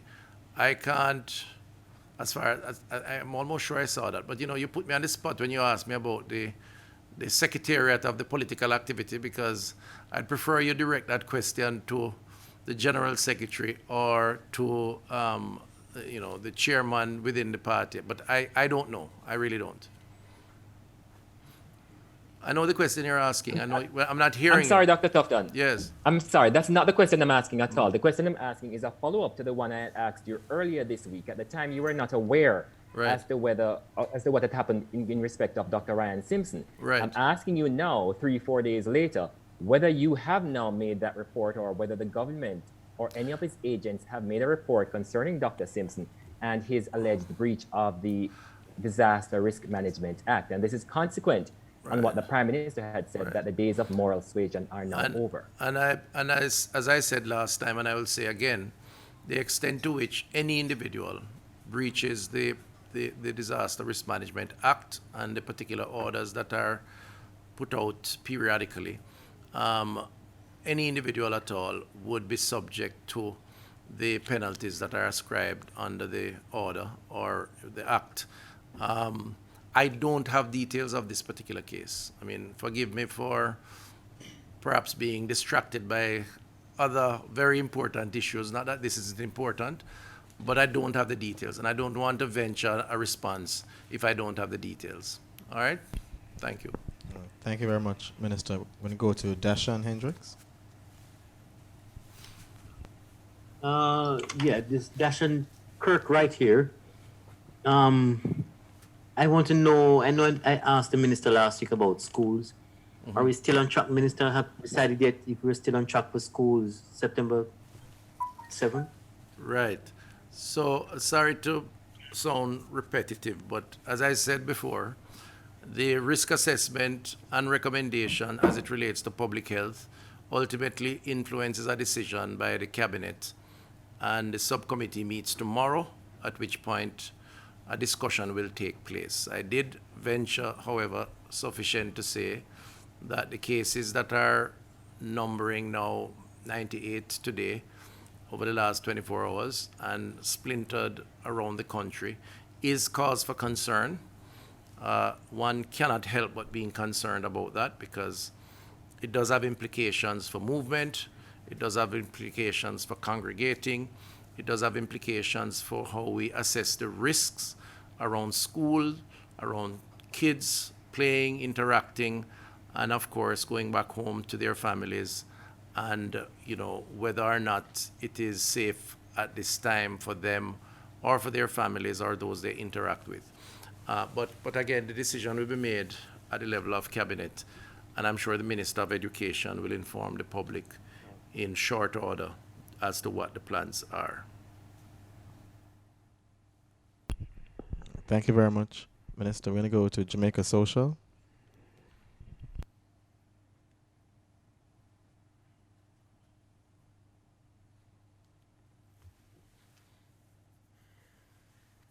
Okay, are you hearing me now? I see that I'm unmuted. Yes, go ahead, please. Okay, I'm Cassius Watson for Jamaica Social. I have two questions. One to the SMO. I've seen reports in the past, say, 2 weeks or so, of Americans who were earlier infected, say, in the early part of the pandemic, say, in around late March or March, April, that some have become reinfected. Are you seeing any reinfections in Jamaica at this time? That's to the SMO. And the question to the minister. Minister, we just had nomination day, and I was a bit blown away by what I'm seeing. There's no social distancing, a lot of crowds, everybody hugging and jumping around, people not wearing masks, and their MPs are there observing all of this.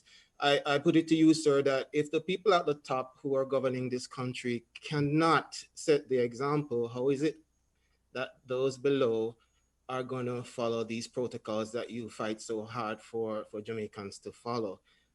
Your thoughts on what you've seen, or if you've seen anything, what you've heard, and what does this mean for general elections coming? How can you convince someone like me to actually vote? Thank you. So, in terms of reinfection, I just want to remind you of our process in that when we discharge somebody from isolation, we do review them at 14 days later, and we do continue to monitor these persons. We have not had any case in Jamaica where we have thought that there was any kind of reinfection. And the whole question of reinfection is not, there's nothing to substantiate that right now in the case reviews. We have had questions like this before in the press briefs where I have said that you may have cases of persons remaining positive long after they have been infected, because we know that some persons up to 65 days in our own experience have remained with a positive test. However, these persons are not able to transmit the virus at that time, because usually what we find is that we have inactive viral particles that are present that still give a positive test. So you may have persons who have tested and tested later after they have been discharged and have been found to be positive. We would not consider that to be a reinfection. You may also have persons who have remained symptomatic or have had a resurgence of their symptoms, but they have not actually cleared the virus. So there's nothing right now to substantiate that persons can be reinfected, but it is still a fairly new virus. Even 7 to 8 months later, it is still too early to give definitive answers about these matters, because we do have to follow patients over time and to see what the result is of that. On the other question about election campaigning and your observations, I think there has been an effort on the part of the main political organizations to recognize the protocols around nomination day and campaigning. I can speak personally for myself that as a member of a political organization, that was drilled down in a training session to the candidates. I believe on the other side that seems to have been the case too. We did have joint meetings where we discussed the issues with the political ombudsman and others. So I think there's certainly awareness, and we did, I think, again, make an effort to establish the sanitizers, persons who would distribute the masks, the sanitizers, and to some extent minimize the mobilization so that we would not have as large crowds as would normally be the case. As you know, this part of our democracy is accompanied by significant festivities, and it is a motivator for participation, which is something you don't want to discourage. Having said that, there's no doubt that there were breaches, and it's difficult because culturally it's hard to change that kind of behavior, separate and apart from just shutting down the entire thing. So there were breaches, and I certainly observed it. And even in my own case, it was difficult to control persons from, dancing with each other within that 6 feet distancing and so on. The issue is really how you balance that risk that you are taking with the need, given the extraordinary event of an election, to preserve or maintain or to promote the democratic tradition of participation, rather than to promote apathy, which is, to my mind, a big threat to democracy. I hope that what has transpired during nomination day will certainly cause persons to be concerned and to take the precautions, but not be so discouraging that persons do not participate in the political process, given the importance of the decision and given the importance of participation in that process. And that includes you, since you personalized the question. So what we have to do from here on is to continue to remind Jamaicans about the need to respect the protocol. There is a campaign protocol and an election day protocol put out by the political ombudsman and the Electoral Commission, respectively.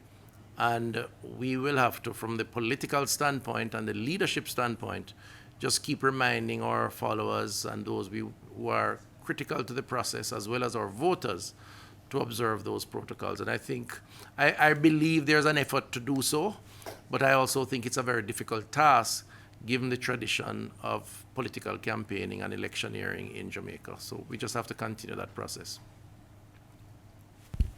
Well, thank you very much, Minister. We're going to go to Zara.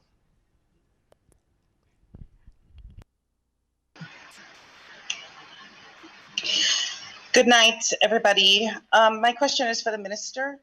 On the point of democracy and also transparency, I wanted to find out if and when the questions for Market Me would be answered by you.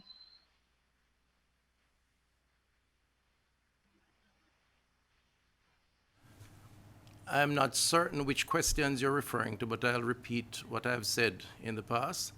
This is a COVID conversation press briefing, and I would encourage us to respect the purpose of the discussions around COVID. We have a big issue here as it relates to COVID. In relation to that specific question, as soon as it is appropriate for me to respond, I will. I believe the Permanent Secretary has dealt with the issue as it is his responsibility so to do up to this point. Thank you very much. We're going to go to Owen Brown from Roots FM. All right. Good evening. Yes, I wanted to ask a question. Being that there are, a number of cases in Kingston and St. Andrew. Yesterday, in the press release, we saw where some 13 cases were recorded in Kingston and St. Andrew. A number of communities were named recently. Is the ministry considering quarantining any of those communities in the KSA?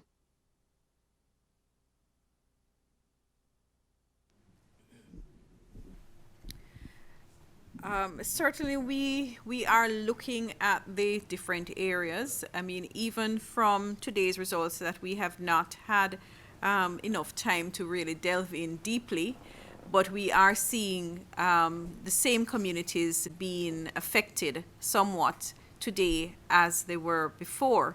So we do recognize that there are challenges in those communities, but we also do recognize the challenge of being able to quarantine communities within Kingston and St. Andrew.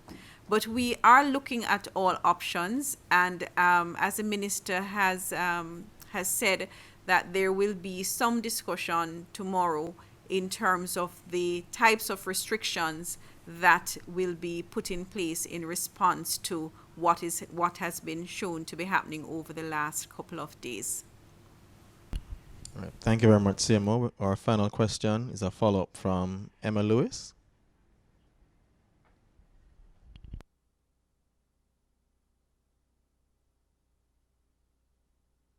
Emma, you there?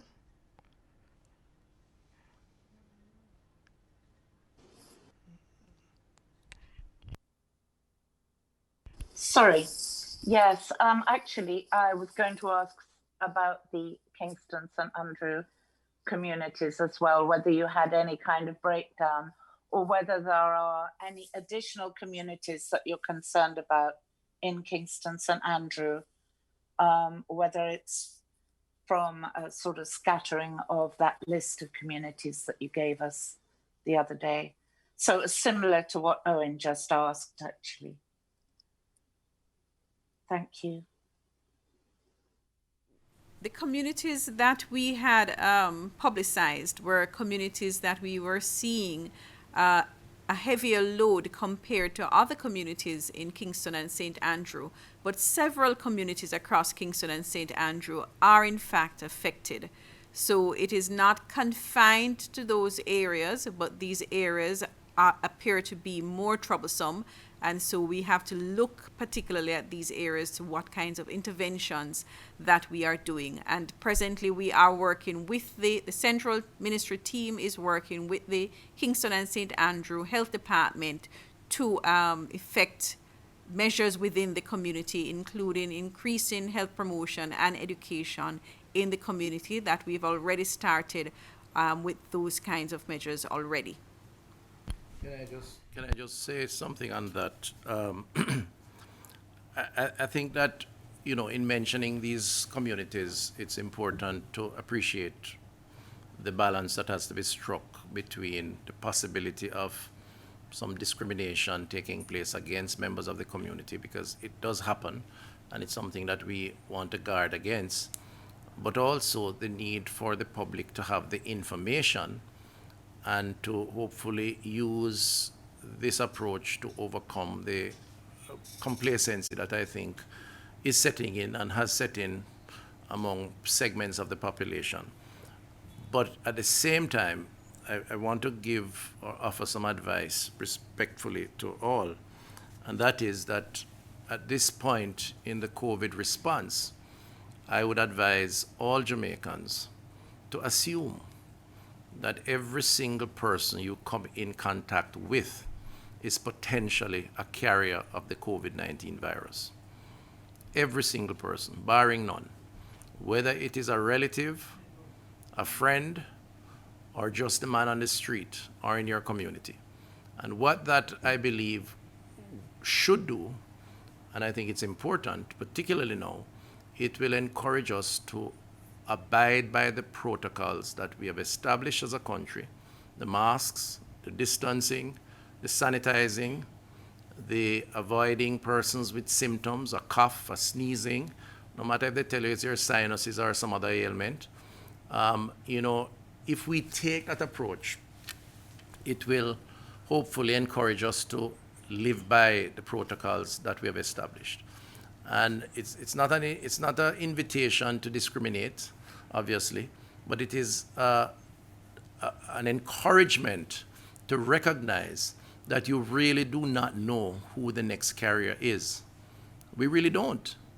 And as has been shown in the last 2 or 3 weeks,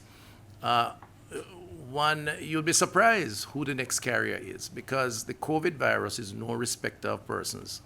And the transmission of the virus can take place in so many ways that you could be an absolutely innocent bystander, minding your own business, going about your daily efforts, a law-abiding citizen, upright, hardworking, diligent, industrious, productive, all the positives you can think of. It only takes placing your finger on an elevator knob that someone who is infected uses, putting it in your face, and you're infected at no fault of yours. And what we're saying is we are at the stage where sufficient spread is detected insufficient number of communities across the country where we should assume that everyone we come in contact with is at least a potential carrier of the virus. I think it's safe to say that, and it would be a safe way to operate. And I encourage that advice for consideration by all. The CMO wants to add to that. I hope she's strengthening that position. Yes, I am, Minister. I just want to share with the public, that we did a brief review in some of the areas that we have under quarantine. And what we have found is that most people have the knowledge. They know about COVID. They know about all the things that they are to do, that they are not to do. However, many persons do not believe that it can affect them. It has not been brought home to persons that I can be affected and that I am a vulnerable person or my family members are vulnerable. So we need to convert the knowledge that we have about this disease. We have been spreading the news for several months now, and almost every single member of the population knows about COVID-19, but just as many persons do not believe that it can affect them. But the numbers that we are seeing are showing that it can affect you.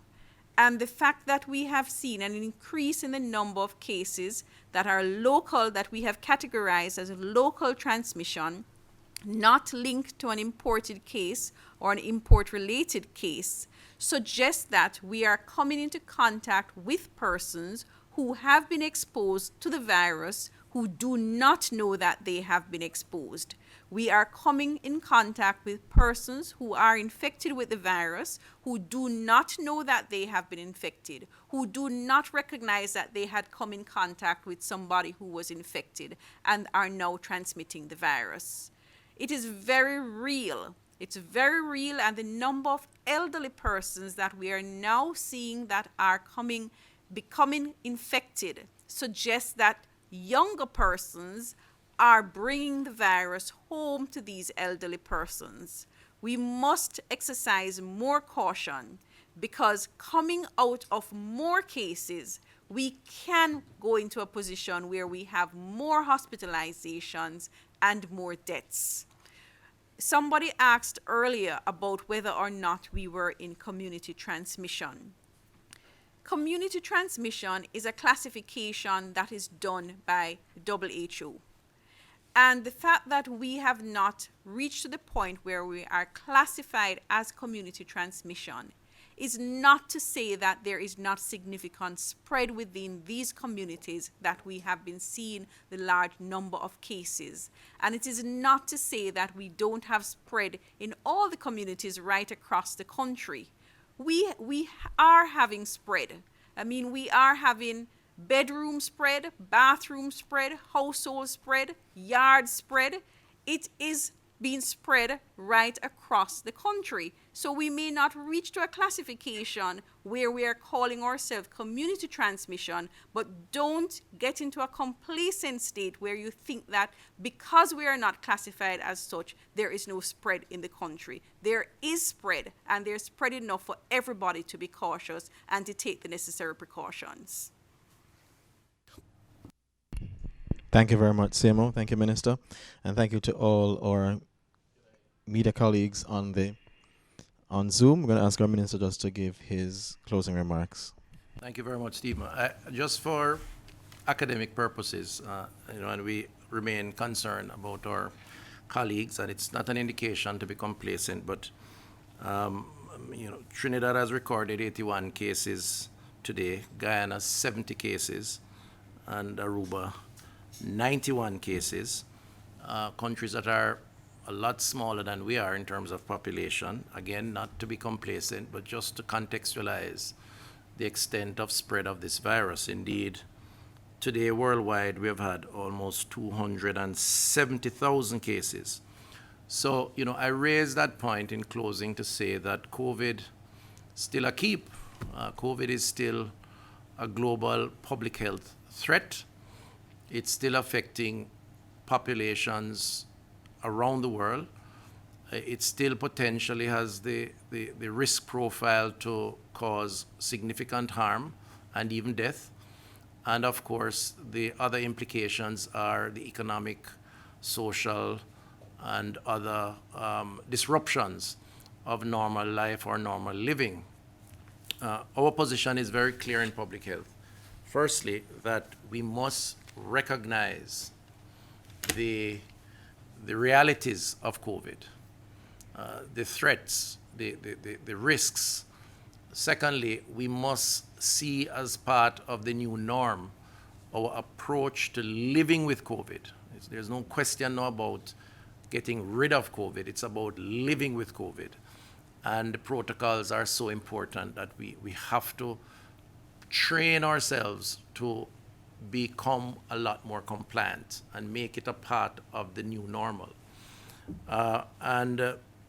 Thirdly, the challenges around trying to play our part, not just the government, but all of us, is a real issue.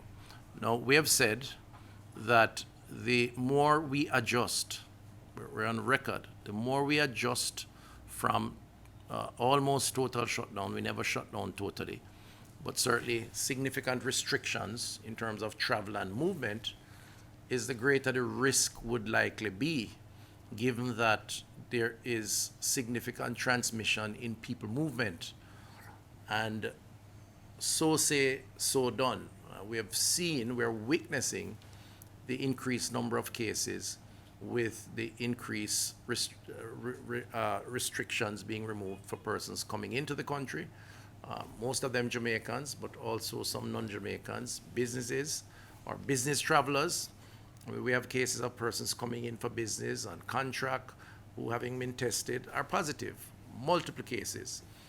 And of course, internal transmission based or spread based on our own activities once persons come into the country. Transmission from incoming to locals, locals transmitting to other locals. That risk was always on the table, and we have tried to put in place the surveillance to deal with that. And I think that is working. The system is working in at least picking up these cases and responding. However, the system is not unlimited. Our capacities are not unlimited. We don't have unlimited numbers of persons, unlimited hospital beds, unlimited institutions. And so there can come a breaking point, which none of us desire or wish for. And so it is an issue of how do we manage that risk over time as things become progressively worse, if we think they are becoming progressively worse, and how we pull back if we have to pull back. And that's a decision that obviously the cabinet is prepared to make, the Honorable Prime Minister is prepared to make. But I don't want us to leave here tonight thinking that we should go into full-fledged panic about the situation, because that's not how you manage crisis in the first instance. It's really to assess and to respond appropriately.